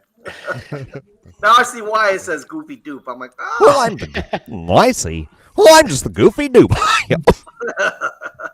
Was nice to have you. yeah. That's just so. Question for you, for the Disneylanders: if they had the chance to literally put everything up into these scrims or decorations to hide all the how the sausage is made, would you rather have that as zero where you don't see anything in behind, or would you rather have a little bit doesn't hurt? A little bit doesn't There hurt. actually, believe it or not, I've actually heard some people talk about this already in Yeah. other channels, and they're Yeah. talking about this, and there's two sides of the story. No, yeah, and I've seen There some of is. those too. Negative. Like, So, Jeff, what would you like to do? Let me ask you that. Kenny. What? Wait, say something again. I said You're that's cutting a out. great question. Oh, you're well, lagging. Sorry. A great quest, Kenny. It on purpose now. I think you need to restart. Your internet's cutting I out. think Call later. He's cutting out. All right, have a good podcast. I gotta go. I gotta go. Okay. All right, Jeff. So, And, that's right. what would you do if So- you were given that choice? So here's my thoughts. I don't know about projection, or even if we just painted walls look like sky or whatnot with trees around them or something. I wouldn't mind seeing the hotel. But again, that has that factor and makes you want to stay at the hotel. So it's a wow I factor. wouldn't want to see anything else. So it's a wow factor you're looking for, Yeah. right? Well, I mean, like I said, and somebody, I think it was Hey Bricky, was saying, if they popped in World of Frozen Mhm. in the Disneyland part of that Disney Forward, and you're looking at a mountain, and you just see somebody on top of the garage looking at you, like that would kill it. So, and I agree, you got to have some kind of separation, even if you put up something on the garage side, like a fence or something, or trees that block it out. It would almost be like, Jason, if they domed it. If they domed Arendelle at the Disneyland portion of Forward, you could get everything you want. It would just literally be a dome. Granted, So- it would be cost prohibitive, but Yeah. it's physically possible. We actually talked about Steve and I. Well, this was Steve's idea. Is if Space Mountain, the inside is all projection maps, but what if it was like the Vegas Eye? The whole thing is not projection, but it's just screen. Right. If you pop that with a land around it, or sorry, around the land, you could do what you're saying. Right. And if they could do that in Vegas, and that thing's pretty big. I mean, it's not Yeah, land size big, that but is you could huge. do that. I don't know. So, Louis, what would you do then? Would you want them to do everything, like entirety, or would you be on the side of saying, if you did that, everything will just you lose some of that magic behind the scenes? Would you be half and half, or would you be 100% done? Because I have small children that are my grandchildren, I have to say we have to go 100% here. Okay. Like, it would have to be fully immersive, that we maintain the illusion at all cost. Okay. But I understand, for reasons of cost effectiveness, because none of us here want to pay $300 a day, because none of us can afford it. I can't afford it. Yeah, I mean, can't Kenny, either. after seeing everywhere you've been and everything you've done, you might be able to afford it. But I don't even think Jason could afford the $300 a day price tag. This is why So- I'm complaining about not being able to get a magic key, because So, Wait, if you it still have comes not down- been able to buy one? no. So if I'm it comes going down to to a Disneyland, can, I want to be able to go a No. couple times in that I year, wouldn't do it and that doesn't make because- sense unless I get a magic key. I wouldn't do it because we have to maintain economic viability, Yeah. meaning that it's got to be at a price point that most everybody can afford. All right. I mean, heck, before we go anywhere, hang on a second. Just Sure, a little bit of a community message. If you haven't hit the like or subscribe, please make sure you do that for Yes. these guys. They're working really hard for you, so a little bit goes really far for everybody here. So make sure you do that. And then the second thing is, this is actually for all the people who are watching this. What would you do? Do you want them to cover everything, or do you want a half and half? Leave a message in this video and let Jason know. Yep. And Keep on once the you way. get that, we could take that information and kind of maybe say, hey, this is so and so said XYZ, and this is the reason. We'll give you props. So Yeah. please make sure you hit the like. So sorry about that, Louis. Back to you.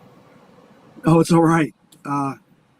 So like I said, if it came to a price point to where we couldn't have those things because it would take the price point and move it north, I'd have to say no. We got to keep prices affordable for everybody. Now, Yeah. that all being said, I watched another video this week from this Universal shill, and I'm just going to call them that. I'm not going to drop names, but I'm going to call them the Universal shill that was talking about Epic Universe and how it's going to open here in Orlando in 24, and how he says it's going to be the game changer that's going to cause Disney to play a mad game of catch up. And I'm like, I can see that.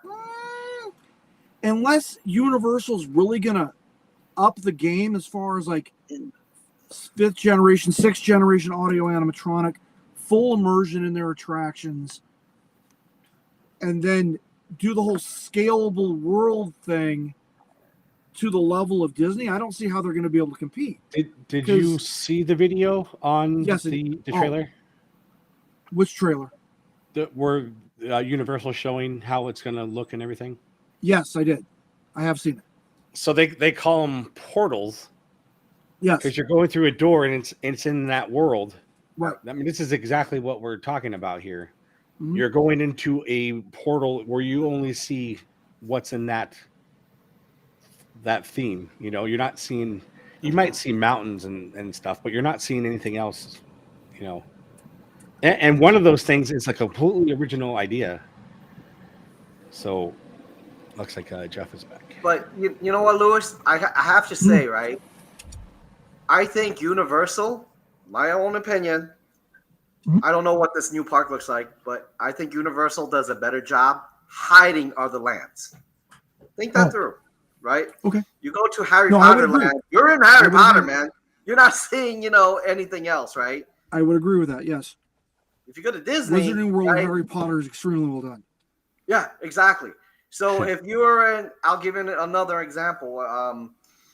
Like Hollywood Studios over here, if you're walking through like the Muppet Land, you could actually see the top of our Star Wars Yeah. land and everything else, and you're like, wait, what's going on?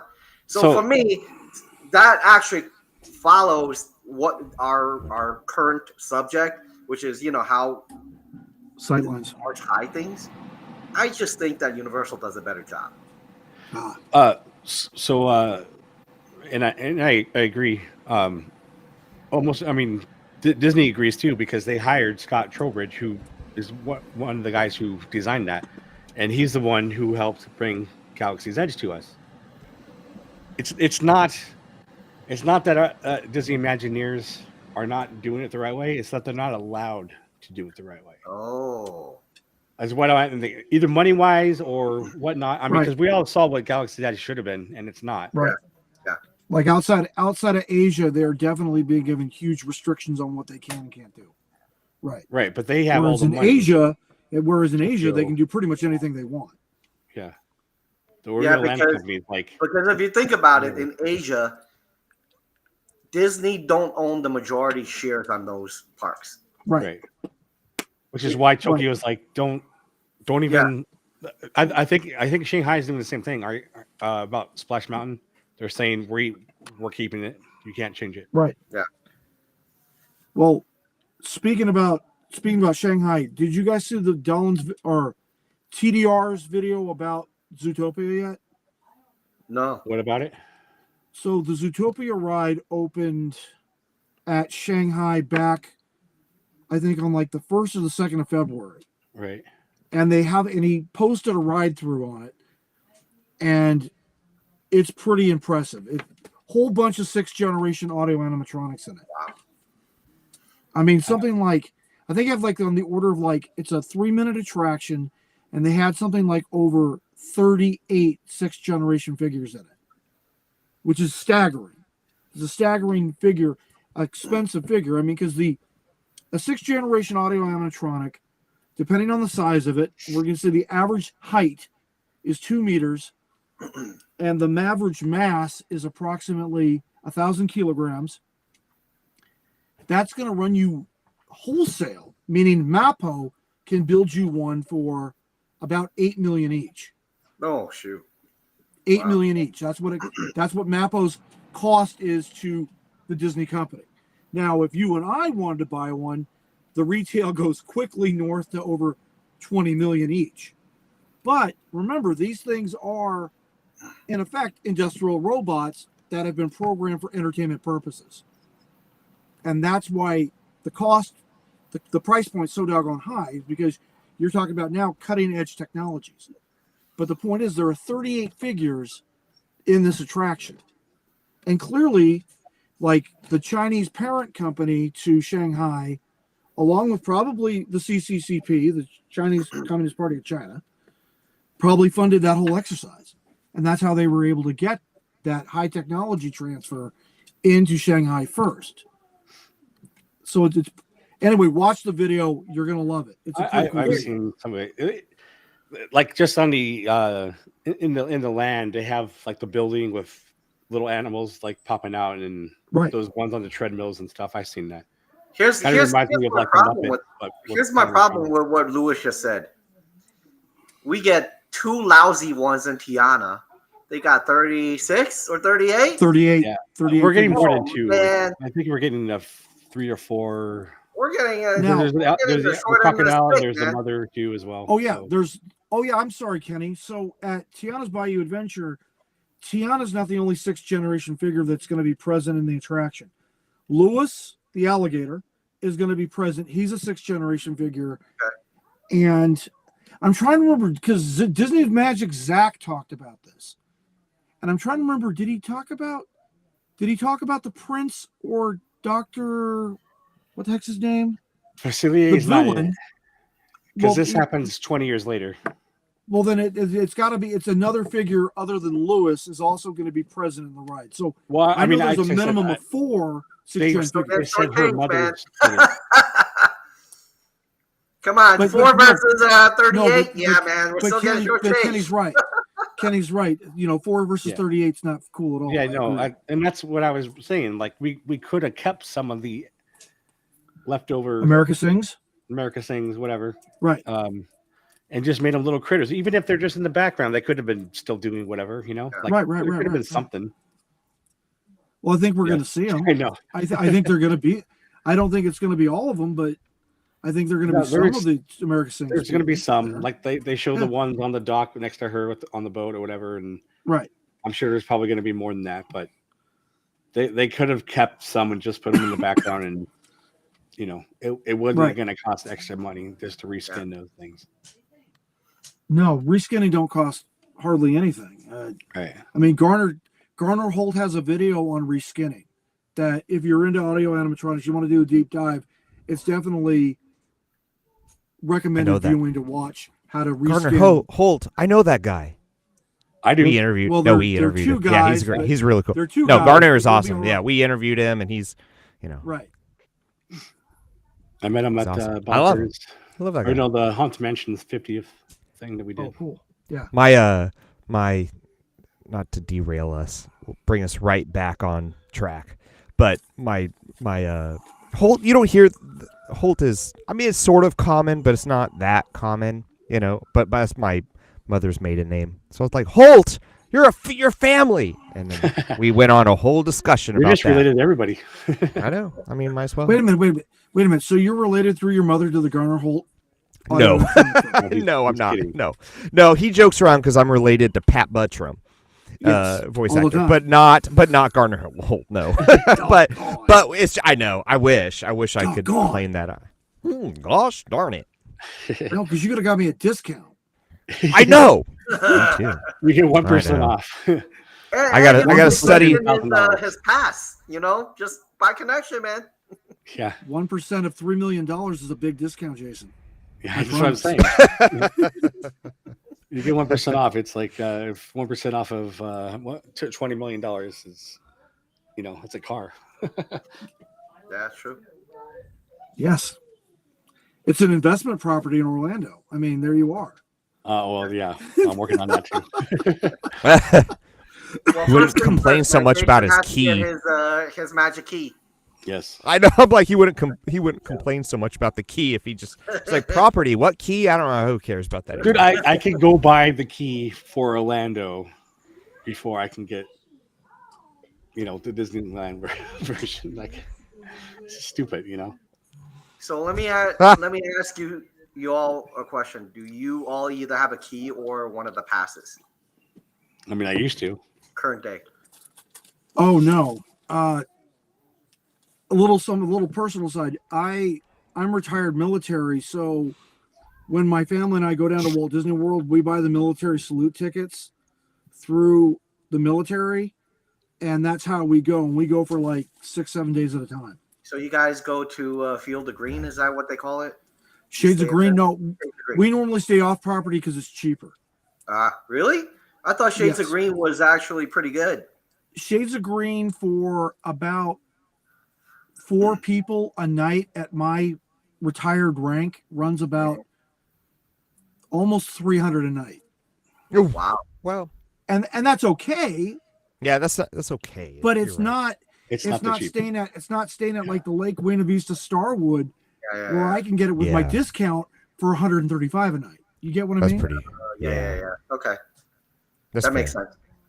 Right. So it's a question of dollars and cents. And I mean, I'm not made of money. So I got to use all my discounts I can. Yeah, Yeah. I agree. My magic is discounted, Kenny. That's how sad I am. Discounted is also acceptable. It's disappearing magic. It's not. Well, you got to do what you got to do. I mean, to feed your addictions. Lord Yeah, knows. it's Disney's all about the money now because so I have an AP. I live in Orlando. Right, of course. I am literally about 25 minutes away. I'm actually in downtown Orlando. Oh, So the problem is that when I drive down, I hit the traffic Yeah. by Universal, and then I hit it again by Disney, right near Right, the Disney. So what's really interesting was now they're beginning to. So as an AP, we get free parking. They're checking IDs for every one of them now. And I asked them why. They said because people are giving it to their friends to get free parking oh. when they come on vacation. Right, Like right, Louis right, comes right, out, I'll right. give you mine, and they're like, whatever, man, right, just right, go. right. Apparently, they found out that a whole bunch of APs out here were giving it to all their friends for free parking. So that's why they're checking. Wow. Wow. I bet Judas Iscariot's shaking in his boots now. They find that Judas Iscariot. Traitor. He's done. There's probably more than one, right? You But yeah, it's literally that's what they're doing now. I mean, when they asked me for ID, I'm like, Yeah. really? They're like, yeah. I'm like, what happened? They're like, yeah, I was told that a lot of people were just giving it to their buddies. Yeah, a lot of people. Guarantee it. wow. And I think the parking was $25 before. Now it's 30. Right. So if you think about this, right? If you have a friend who came down from, say, New York or whatever, and they're here for 7 days, Yeah. that's a lot of money that they're not going to the pocket. I will say this: staying at the Starwood Lake Buena Vista, it's Okay. cheaper to get an Uber to TTC than it is to park. Oh wow, really? To get the 6 kilometer drive from Starwood Buena Vista to TTC costs only $20. Whereas now, like you said, parking's $30 daily. So, I mean, now granted, you'd have to get back.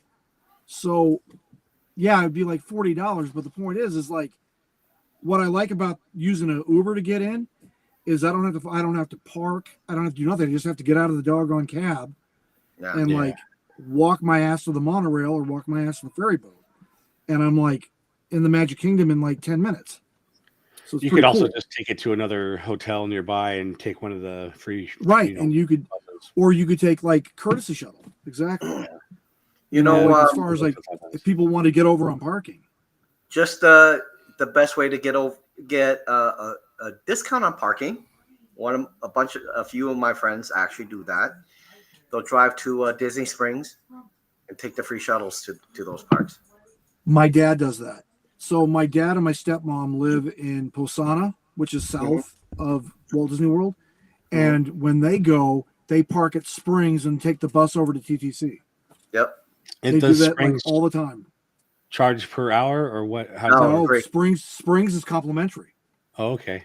Even if you're not like without a voucher or anything, it doesn't matter. No No, vouchers. Because downtown They Disney, want- you pay.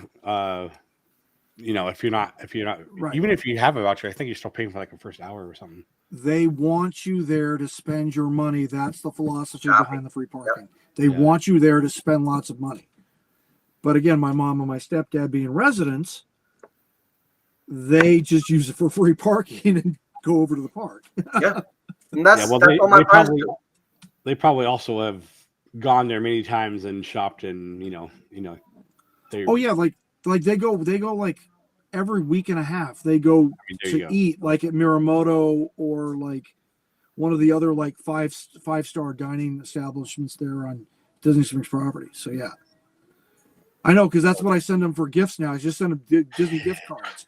By the way, thank you, Kenny, for the tip about going to Sam's Club and BJ's to get your discount. It saves a boatload of money. See, I listen to what you say, Kenny. I'm like, oh, Kenny's talking. I'm listening. Oh, what was that? I can save some money. Oh yeah, yeah. But it's really funny. It's like I tell my friends that, and literally after they do it, they come back like, "Holy crap! I've actually did save money." I'm like, Exactly. So, but I gotta say though, it's no matter what, he's still paying for it Yes, at the of end of course. the day, Right. But you pay less. But you're paying less, and that's what. Yeah. And And less means a anything little else, more right? Disney magic. Yeah. and another thing, Lewis, if you come down, you guys want to buy cheap merchandise, go to Disney's Character Warehouse first. Right. before you- Oh yeah, we do that every time we come down. Is we go to the one at I-Drive, and we go to the other one, which is right off I-4. So So- yeah, Is I that go Disney with both. Springs or is that where is that located? Like So for those That's are in the all in outlet the outlet malls. There's two of them. yeah. So let me explain those the differences. The one in iDrive, which is closer to Universal Studios, Okay. is smaller, but Yeah. it is more geared to adults. Okay. So I'll give you an example of what that means. It means you have less kids clothing, kids Yeah. doll, but Right. you have a lot of stuff you could get your kitchen. They got Okay. kitchenware and Yeah. things like that. Make The my one by Mickey Disney waffles. is Yeah. by Disney Springs, which literally is about a mile and a half away, right? Right. That Yeah, one I has like Disney more, Springs. It's bigger, but more Right. kid stuff, more plushy dolls and things like that. Yeah. The reason why it's so cheap is because a lot of times Disney orders so many stuff. It's an that's not outlet. pushing- Yeah. It's still Yeah. pushing it out to the outlet. Right. I actually Right. went to buy this stuff there, and I went to Animal Kingdom. Like, wait, I bought this for a mug for $6.99, and it was still $20-something in the Right. park. Wow. Right. Yeah. So That's the right. place to when go. you go, I call it clearance chicken. You gotta play clearance chicken. You go to the parks and you're like, oh, I want that. I want it bad. But you're like, okay, I'm staying down. I'll see you in the clearance aisle. Maybe you're lucky, maybe you're not. I don't know. It's clearance chicken. You know, Jeff, and one other thing that people don't get, they don't look at, and this is for you and me. I was able to buy a bunch of stuff that's behind the counter, limited edition stuff. They won't tell you. Yeah. They got that limited edition stuff, and I have a little store. I kind of sell toys. For Jason, Yeah. you've seen my toy collection, right? I showed you the Star Wars and things like that. Mhm. I'll give you an example. I went to the outlet store and bought actual lightsaber, literally for $79. The ones that move, the metal ones. Let me go and show you. I'll bring one out. Take 250. I don't have anything that cool, but I like getting a lot of stuff for my kitchen because I cook a lot, and so I buy aprons, and the aprons at the Character Warehouse are literally like 75% off of what you're buying in the park.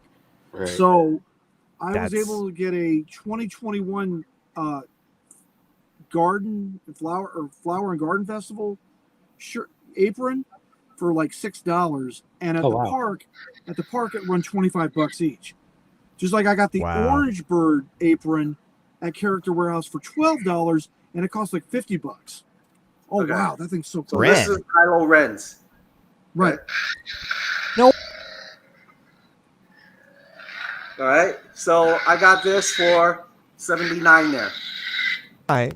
And when I bought it for $79, I sold it on eBay for $160. So it was still cheaper than Disney, by the way. Disney wanted like $200 something then. I bought it for $200, but that was when it first came out. There you go. So now you know. $200 to buy that. Go there. Just kidding. Look behind the counter. And nobody likes him. Now what would be cool? But that's actually really cool. That's a cool lightsaber. So that's why I'm telling you guys as a secret, before you go to Disney Outlet, the Character Warehouse. Character Warehouse. Right. Get such great deals. Yep. And there's always do they have like the popcorn buckets and stuff, or is that just have what? Like I can't even talk. Popcorn buckets and actually they had a few popcorn buckets that that's Dune coming out soon. I know. Wait, what? Sorry, you're cutting out again. Oh, dang it! Dune comes into the cinema on March 1st. If that's what you're asking. There's a joke. That's what I thought you said behind it. Okay, well we can't hear it. you're lagging today. Sorry. Right. But yeah, like you I sound said, good, but you're lagging. before you go to the parks, go to the Character Warehouse. Yep. You're gonna get such great deals. Literally, there are quite a few things there that I bought for the best time I've had shopping at the Disney's Character Warehouse was right before the pandemic, the Christmas before. Yep. And I went there and I bought about $300 worth of stuff, and my retail price, literally on that $300, was $87. Wow. Right. The Character Warehouse was definitely better before the pandemic than it is post-pandemic. Yes, way better. I mean, I understand because like I went in 2020 right before it started, and then I went in 2022 in my last visit, and we saw how. And again, I'm going to be polite. Larger sizes. There was more larger sizes before the pandemic than there was after the pandemic. It's like after the pandemic, you would rarely see something like in a double XL or a triple XL, whereas before the pandemic, you had everything in double XL, triple XL. You know, I mean, so do we think more people are just knowing about it now? I think, well, yeah, because like all the Disney vloggers that are in the Orlando area, they talked up a giant storm about Character Warehouse. Yeah. And Lakeland Antique Mall down in Lakeland. Right. Like, and so now, like, trying to go down to Lakeland to score like vintage Disney deals is like next to impossible. You have to time it as they're putting stuff on the shelf. Yeah. Like, so it's almost like you're waiting in the parking lot and you're waiting for a stall owner to show up with his haul of And Disney yeah. stuff to bring into the shop. And then you're following him in, and literally as soon as he sets it down, you're snatching it up. And it's just like, that's how sad we are now. That's how sad that some of these Disney collectors of especially the vintage stuff is now, is literally we're having to stake out the store. Sad business, man. But Well, I mean, that's how you I score mean, the deal. Even as Kenny said, like, you know, Star Wars figures back in the day, people Right. waited in line to the store opened, and then they go find the Right. best characters, and they Well- sell them on eBay and whatever. Well, you remember the whole coupon thing where you could buy the coupon For the because they original didn't have figures? because they didn't have the figures yet. Yeah. You remember you could buy the coupon for like $6, and you could redeem it for like 3 or 4 figures once the figures got made in like Hong Kong or Taiwan or whatever, and they got shipped over the Pacific and ended up in the American retail, like at Kmart or like Bradley's or like Fred Meyer or whatever, you know. And I remember that back at Christmas '77.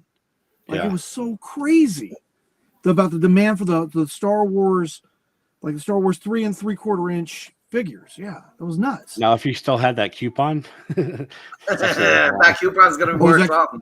Was that coupon worth its weight in gold? yeah, because a lot I mean, of I'm people not a turn them Star in. Wars person, so yeah, Collectors, man. that's cool. Right. So, right, Louis, right. think about this, right? If you would have bought the gift cards, you already got a discount, right? Right, of course, yes. You go to the Disney Character Warehouse.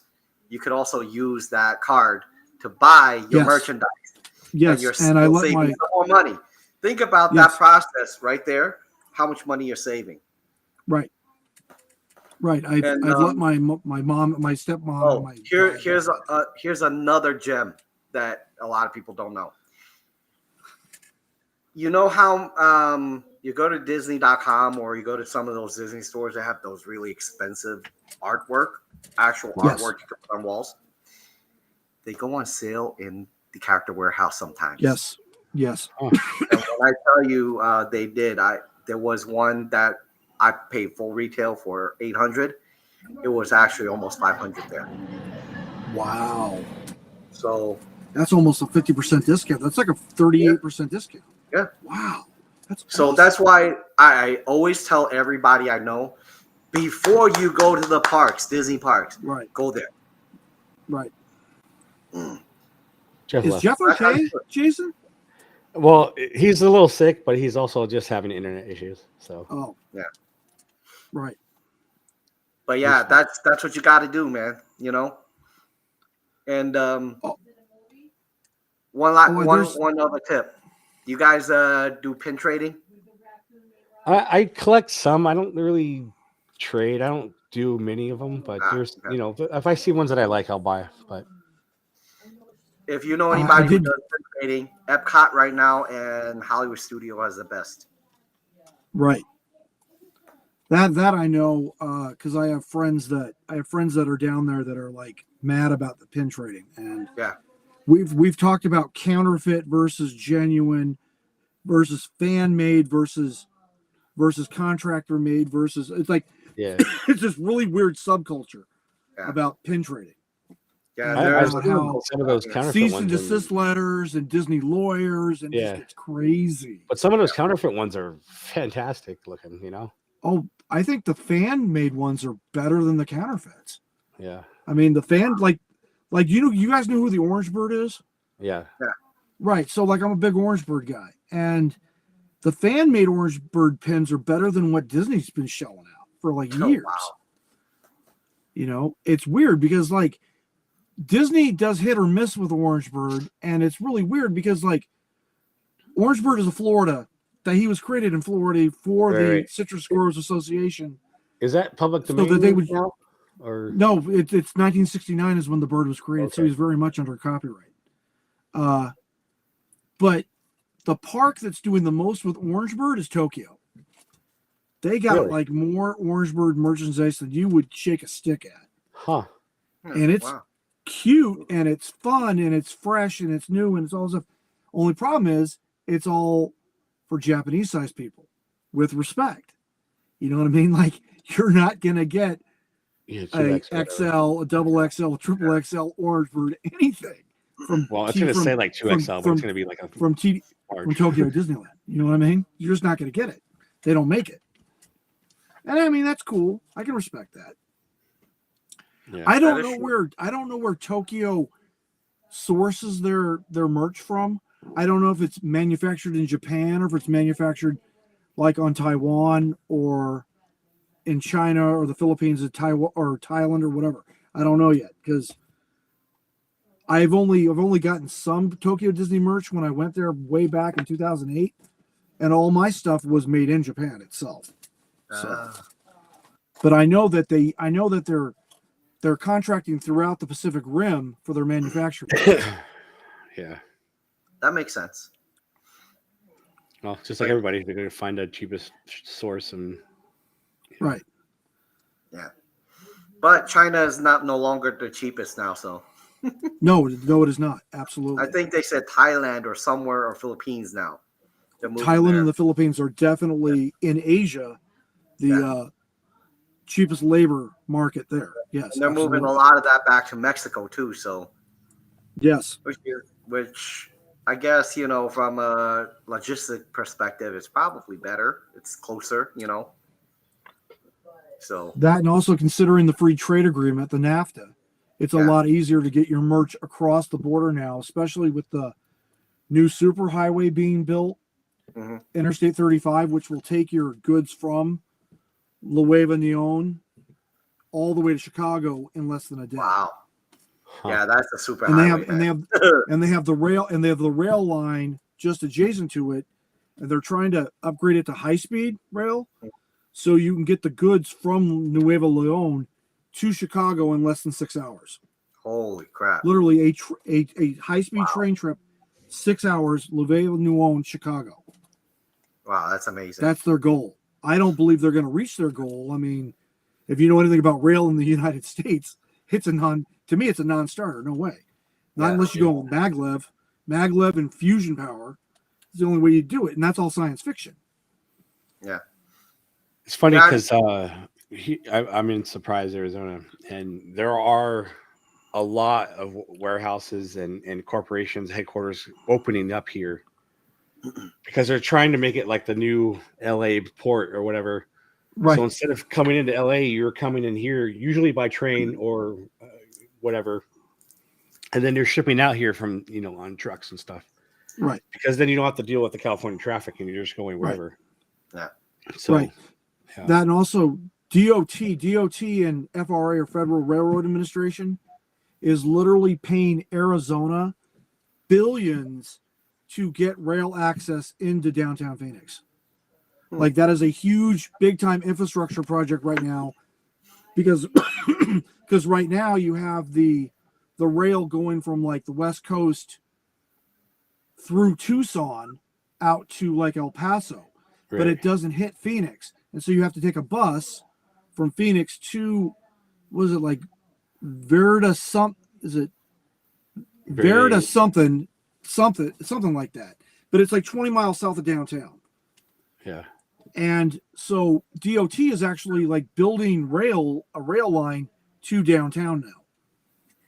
We do have rails that come into Surprise. It actually ends right where these warehouses are starting. Right.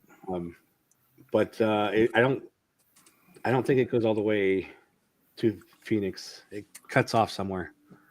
So maybe they're trying to connect those. Right. But I mean, I think it's great, and I mean, the whole world logistics network, how it's set up it's fascinating, simply fascinating.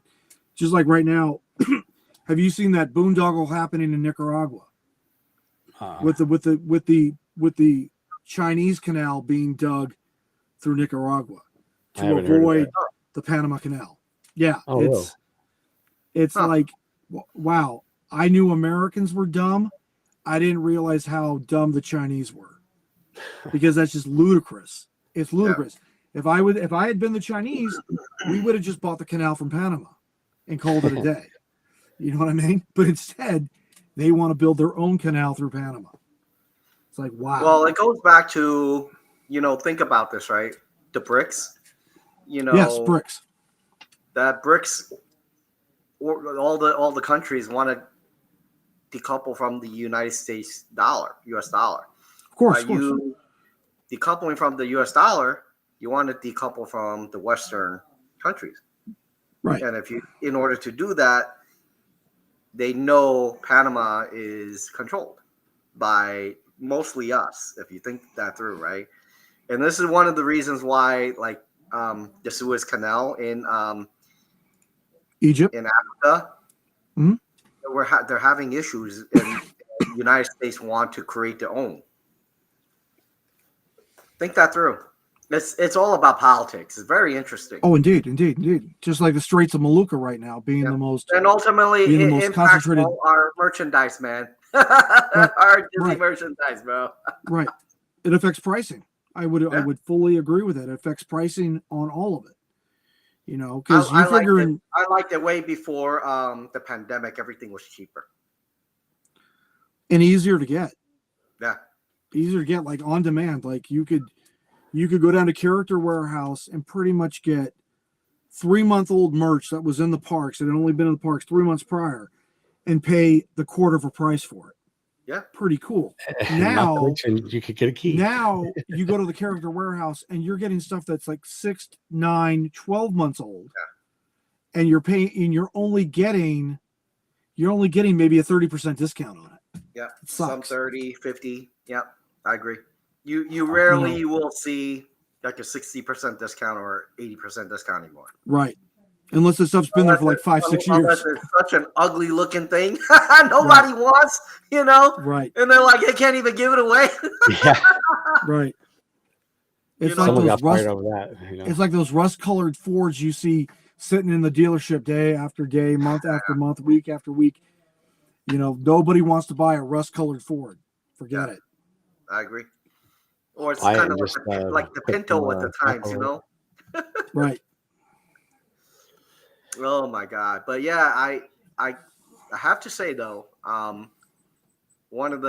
me, I think one of the best things about Disney is that they have put so much thought into it. Everything they do. In the past, more recently, their new stuff are less so, in my opinion. Are you talking You know, merch? Or are you talking the whole overall Disney? Overall, Okay. Disney experience. Right. I mean, yeah, and Like, I this is think the it all reason why, comes down Jason, to- we're talking about this, covering some stuff up, Right. I mean, it's not got to come down to, like we're saying, money. So they have smaller budgets and Yeah. design less stuff or get less creative. Reuse But- Well, certain things and whatnot. when But here's you the keep thing, though. oh, Think this through, right?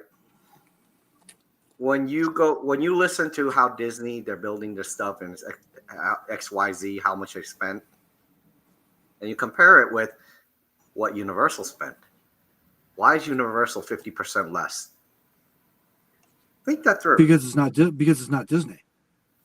Because Disney's going to get a markup because it's Disney.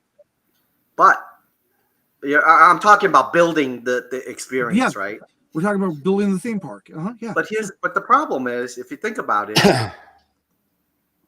you go to the more recent pieces of Universal, right? Sure. Very well themed. Every one I've been to. Right. Islands of Adventure. Yes. What's the difference between what they do and what Disney do? It's because we have to pay back our stupid movies that didn't work out. Right? Yeah, but yeah, you're right about that. I'm just saying, like, if you look at the dollar cost, is there a real quality difference that you, as a theme park enthusiast, can actually tell? For me, if I walked into a Harry Potter land, I can't tell the difference.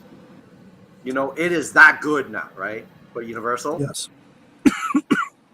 So why is it Universal spending that much less than Disney? Like Jason said, it's probably because we're subsidizing the crappy movies that they've been putting out. Right. Well, that was something that's been put out in plenty of videos about how the theme park division, the Parks Experience Resort Experience division, is the number one moneymaker for the the Disney Corporation. They're And supporting the rest of the company. and pretty much it's carrying, like Jason says, carrying because they keep making these $200 million bombs. And it's like, maybe you should make better films. Yeah. You know, maybe you should make better television. Though they've gotten a lot of good press on all their Star Wars television. So I don't get what the big deal is. Is it because there aren't as many Disney Plus subscribers as Chapek sold it out to be? As he marketed it as? I don't know. I don't think it's. I think a lot of it is just bad media. You know, people complain because they can complain, and they probably have no reason to complain, but they do it anyway. Right, and Disney's the biggest target on the block. Right. Right. I've said this before. If you're going to go and complain about something, just watch it first. You know, Of course. The same thing. Like I read all the reviews and listened to what people said about, let's say the Indiana Jones, latest Indiana Jones movies. Oh, they made him a drunk, and oh, the girl was just out acting him, and blah blah blah. And I'm like, it wasn't even that bad. It wasn't that great, but it wasn't as bad as everybody said it was. Right. But it got such negative publicity that I was even like, I don't want to watch that crap. And I watched it and I was like, it's not that bad. So, you know, I think a lot of it just comes from that, and that even changed the way YouTube hides the bad likes now. You know, you can't see those because everybody was just unliking everything that Kathleen Kennedy, you know, had a video on or whatever. You know, they were just smashing the hate button. You know, so now you can't see that anymore. So I think here's the thing. I think Disney, they screwed themselves up in a way that's just a little weird. So you make a movie, you push it out, and people will have their own opinions, right? The problem is they're not licensing out their IPs, so no one else can watch it. They're only pushing it to Disney Plus. Everybody who has Disney Plus realizes, you know what? If this damn new movie come out, I'll just wait. That's the reason why they're bombing. I did the same thing when all those movies came out. I'm gonna just wait. That's all I did. Literally a month later, it's out. I'm like, wow, this is great. And honestly, I waited until Indiana Jones was on Disney Plus before I watched it. See, there you go. But had it come out in the theater and everybody said it was good, I probably would have wanted to see it in the theater. I agree with you on that. But I mean, it's not just movies. Like you purchase Fox, you know, company that has all of these films and TV shows and whatnot. And why are those not on Disney Plus? It's funny you mention that. So I read a blurb last week in Variety talking about how Disney Plus, the people at Disney Plus, are going to put the Planet of the Apes franchise on Disney Plus. All of it. They are or they're not? They are. They're going to do it. So everything from the 1968 original all the way up to the brand new stuff that they're just now in production development in Hollywood. Right. They want to put it all on Disney Plus. So like that lends me to this is that are they going to bring the apes to Disney? Like, are they going to bring it to the parks? They're going to bring the apes to the parks? Are they going to do that? I mean, because that's going to be a paradigm shift. Yeah, that is a paradigm. Yeah, I mean, they may own the rights to the movies, but I don't know if they own the rights to the characters.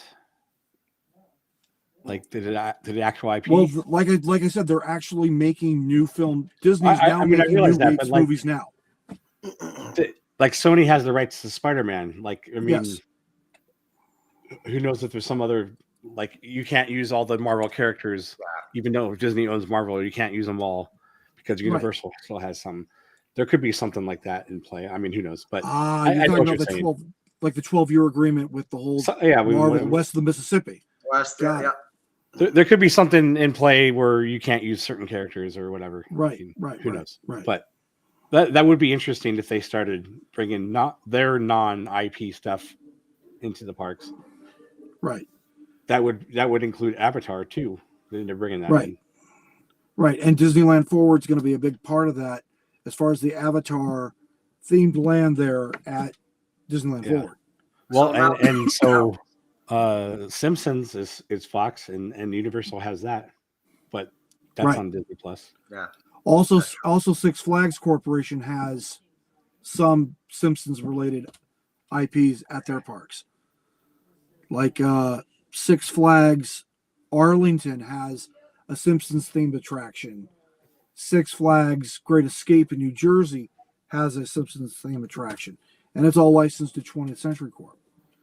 But it's going to be really weird to see if Disney would actually grab that and put the Simpsons in the park. Like they did with the Muppets when they bought Jim Henson. Right. Well, I mean, it's plastered all over Disney Plus. I don't think there's a time where I haven't seen Disney at the top thing at some or Simpsons at the, I think they're going to Right. have to, because if Universal is bringing all these IPs, new IPs to this island, this Epic Universe. Epic Universe, Mhm. I cannot see Disney just staying put and say, yeah, I'm going to just do my own stuff and grow. There is no way. What Yeah, I'm expecting now is when Epic Universe opens, I'm going to have a field day going to every Disney parks and walking on the rides. That's what I want to do. No, I hear you. And then Jason, maybe by then you could get your pass, man. I should just boycott. I'm not going to get a key until Iger's gone. Because I know that once Iger's gone, keys will be opened. You Sales think will so? just be, hey, you can buy a key now. Not have to wait 10 hours. So you think right now Iger's the one who's kind of doing? Well, I mean, I don't know if it's Iger per se, but it's the board. Right. And if other people get on the board, Yeah. there's a better chance, Yeah. Yeah, You're I, right. I don't think, Iger's just a spokesperson. He's not really in charge. I think Peltz will make Disney much more profitable. Yes. Yeah, And I think sure. he understands the parks more than Iger, in my opinion. And he's bringing a guy who used to be the CFO. Yeah, or former Disney, right? So Yeah. if anybody should be allowed to have a seat on the board, it should be these two people. Yeah. One who's, not only invested in the company, but has a reason to want to bring it back because he's lost so much money. Mhm. And another guy who used to run it. So Yeah, none of the other people have any kind of theme park experience. yeah, I They're on the agree. board. Wow, that They're would be just- cool. Other people who are probably friends with Because as everybody speculated, when Epic Universe opens this summer, Disney's going to have to play catch up like nobody's business Oh, to get definitely. those guests back, and that means that like Kenny was like you were talking about the Ford 6th generation figures. Maybe Tiana's Bayou Adventure is going to have those 38 figures in it. Yeah, Maybe they're going to have to bring Zootopia to Magic Kingdom faster than their current plan is. They're going to have to start spending a lot of money to recapture that market share away from Universal. Well, I mean, it's simple. And Just take away one of your crappy movies that you're going to make and put that money into Tiana. That would pay for it all. I would agree. Sure. Just like, I definitely see them. I see this whole, like Disney Magic Zach be talking about the Latin themed land that they want to do behind Big Thunder, beyond Big Thunder. Coco and Coco and Encanto. Encanto, yeah. Right.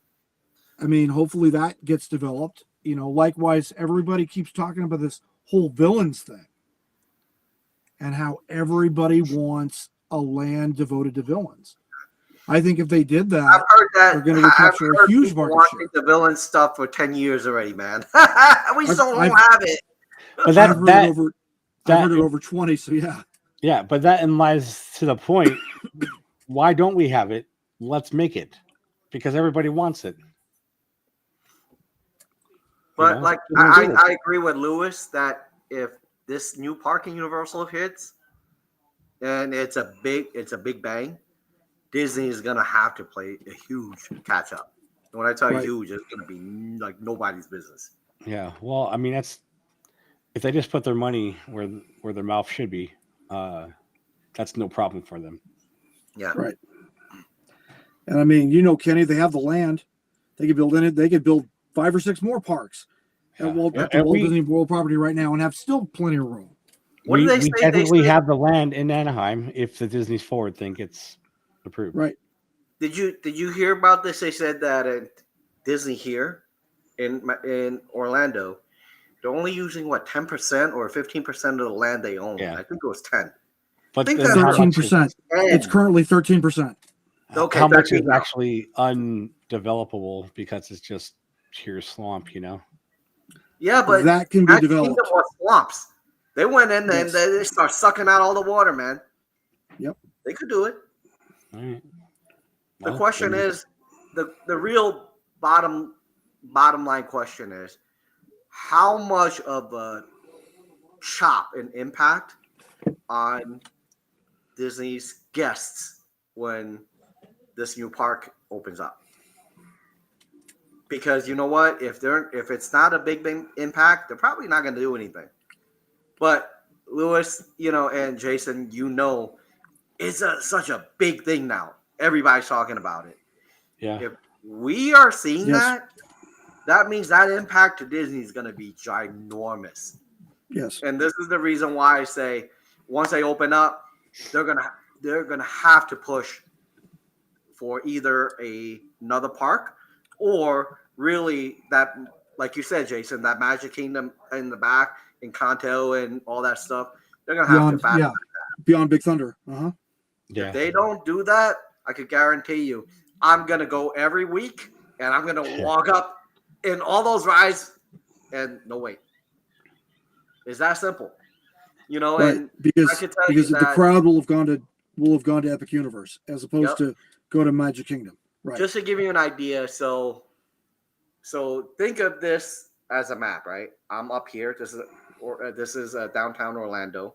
This is Universal. So every time I drive down to Magic Kingdom, this area, all I am seeing are those scaffoldings, building. Right. Mhm. right by there. Okay. Now you drive down to Disney. Disney's building their own hotel. Yeah. Okay. But a lot of the building down there isn't for Disney anymore. It's actually for Universal, if you think about it, for proximity, and SeaWorld as well. There's a SeaWorld's lot of building.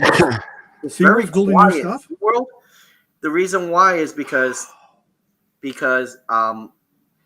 back last year they cut off a lot of people with the AP, right? For Disney, you can't buy that if they'll only if you're grandfathered. So those people who couldn't buy that are buying it at SeaWorld, and they realize, holy crap! If I buy the platinum for $400, I get this park, the water park, and the Tampa park, and all the Busch Gardens. Okay. Think that through. That's the same thing. Knott's is all Cedar Point. You can buy a season pass and get to any of those parks, and it's like $200 or $300. Think about it. So- For those people who can't afford the Disney pass, $1,000, whatever, especially you guys, your keys. Well, how much is that the top one? Wait, 16, 17 1800? something. Oh my God. Who in the hell would freaking And you're afford it? blacked out because of reservations. Right. But if you think about this, right, what Disney did when they said, I'm not selling this, they pushed everybody to Universal and SeaWorld. And this is the reason why SeaWorld is getting a lot more popular. Yeah. When I first moved down here, you could get really good parking towards the front. And now when you go to SeaWorld, it's always packed, including weekdays. Wow. Yeah. Well, I mean, that's why I'm saying the number one thing, if Disney wanted to make money, is to get rid of reservations and actually sell passes again. Yes. Agreed. Mhm. And that's why none of this makes any sense to anybody I know. Everybody talks about this. Is why is this still a thing? It makes no sense at all. And I don't know what kind of business you're running, but that if you they're don't want people to come pissing to your off a park, lot of people, especially Yes. the people who are loyal, right? Who is AP. Like for me, the first year down here, I was eating at the parks, I was buying all that stuff, and then all of a sudden they're like, "Oh yeah, they're changing a whole bunch of stuff," and which I didn't like.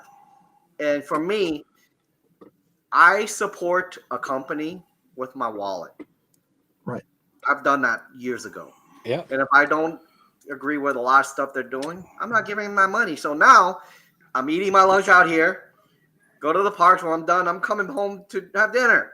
yeah. I mean, clearly, I had money before. I used to go to the parks and not care about what I was spending, There you go. and I just be like, people are like, oh, but let's go to Brew Bayou, and they're like, oh, I can't afford it. I'm like, all right, I'm paying. I don't care. Let's just go. Yeah. Like that was fun. And I would not do that these days because they don't care, Yeah. and everything just costs so much money now. So And I think it's for old OGs like us.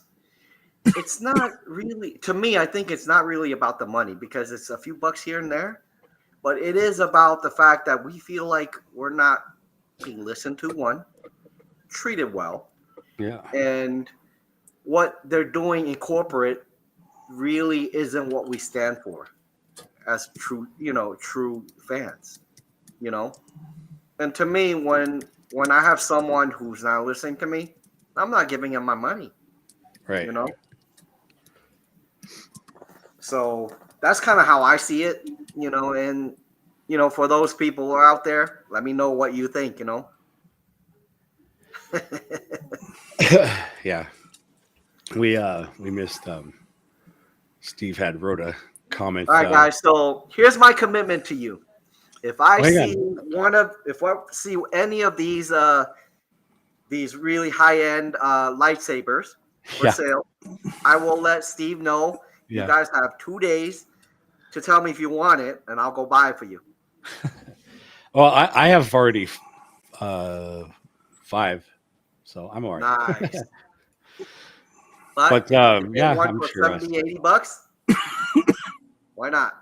I mean, there's other ones I don't have. Obviously, there's tons of them out there, but I still love that Iron Man behind you, man. I know. Well, I told you. Awesome. I'm serious. We get to 100,000 subscribers, that's yours. And you know why? Because Jason's like, then I'm buying the real thing. No, I mean, I don't mind. This whole game show thing that I was talking about. I don't mind doing giveaways. Like I will give away whatever. I like doing that stuff. I want to be in the position that I can give away stuff. Yeah. I agree. I want to share the wealth. I want to share the love. So Right, I and even it's excellent promotion.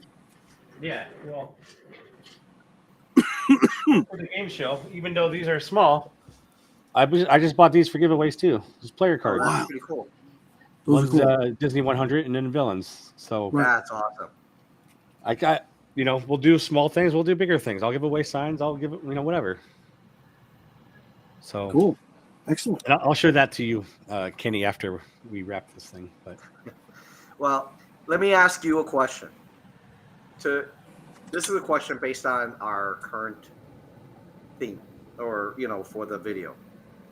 What is your favorite, the best theme park that's themed so well that it needs less scrims and things like that? In your opinion, of all the parks that you've been to, that needs least amount of work. least amount. I mean, but it's been 20 plus years since I've been to, DWD. So Okay. Anything. I mean, LA, anywhere, any park. I would probably have to say Universal Hollywood doesn't need as much help as Disneyland does. Okay. And I haven't been there in a while either, but you know, I mean, I've seen it. That's an awesome park. Yeah. So I do agree with you. Like when I first got there, I'm like, wow, this is actually pretty good. You know, even compared to the ones in Universal here, it's And that thing is built on a mountain. yeah, it's built on a mountain. You Yeah, got the multiple levels and you of know what? things The in Harry park. Potter queue on that mountain is awesome. Yeah. You can't do better than that. You know. All right, Louis. What about you? Tokyo Disney Sea needs no improvement. Tokyo Disney Sea is arguably the finest theme park in the world. That Arguably. is one park I want to go to. Yeah, me I think too. I Jason highly would talk recommend about you that. do. Highly recommend you do. All right. Our friend let's start Chris at saving. LMG Vids has plenty of videos on Tokyo Disney Sea. Yeah. Well, I mean, we've done the ride-throughs for there, so Right. yeah. I mean, it's the whole concept of the sea came from that park, the Society of Explorers Adventures. Right. Been working on that sign too. Oh, that's beautiful. I just got Very to nice. paint them. So That's pretty damn cool. Makes you wish Pleasure Island came back to Walt Disney Oh World. man, I actually went there once. Yes, I it's cool. yeah, I was All right. 20. Let me ask you something, Jason. What is your favorite part about the Pleasure Island? You too, Louis.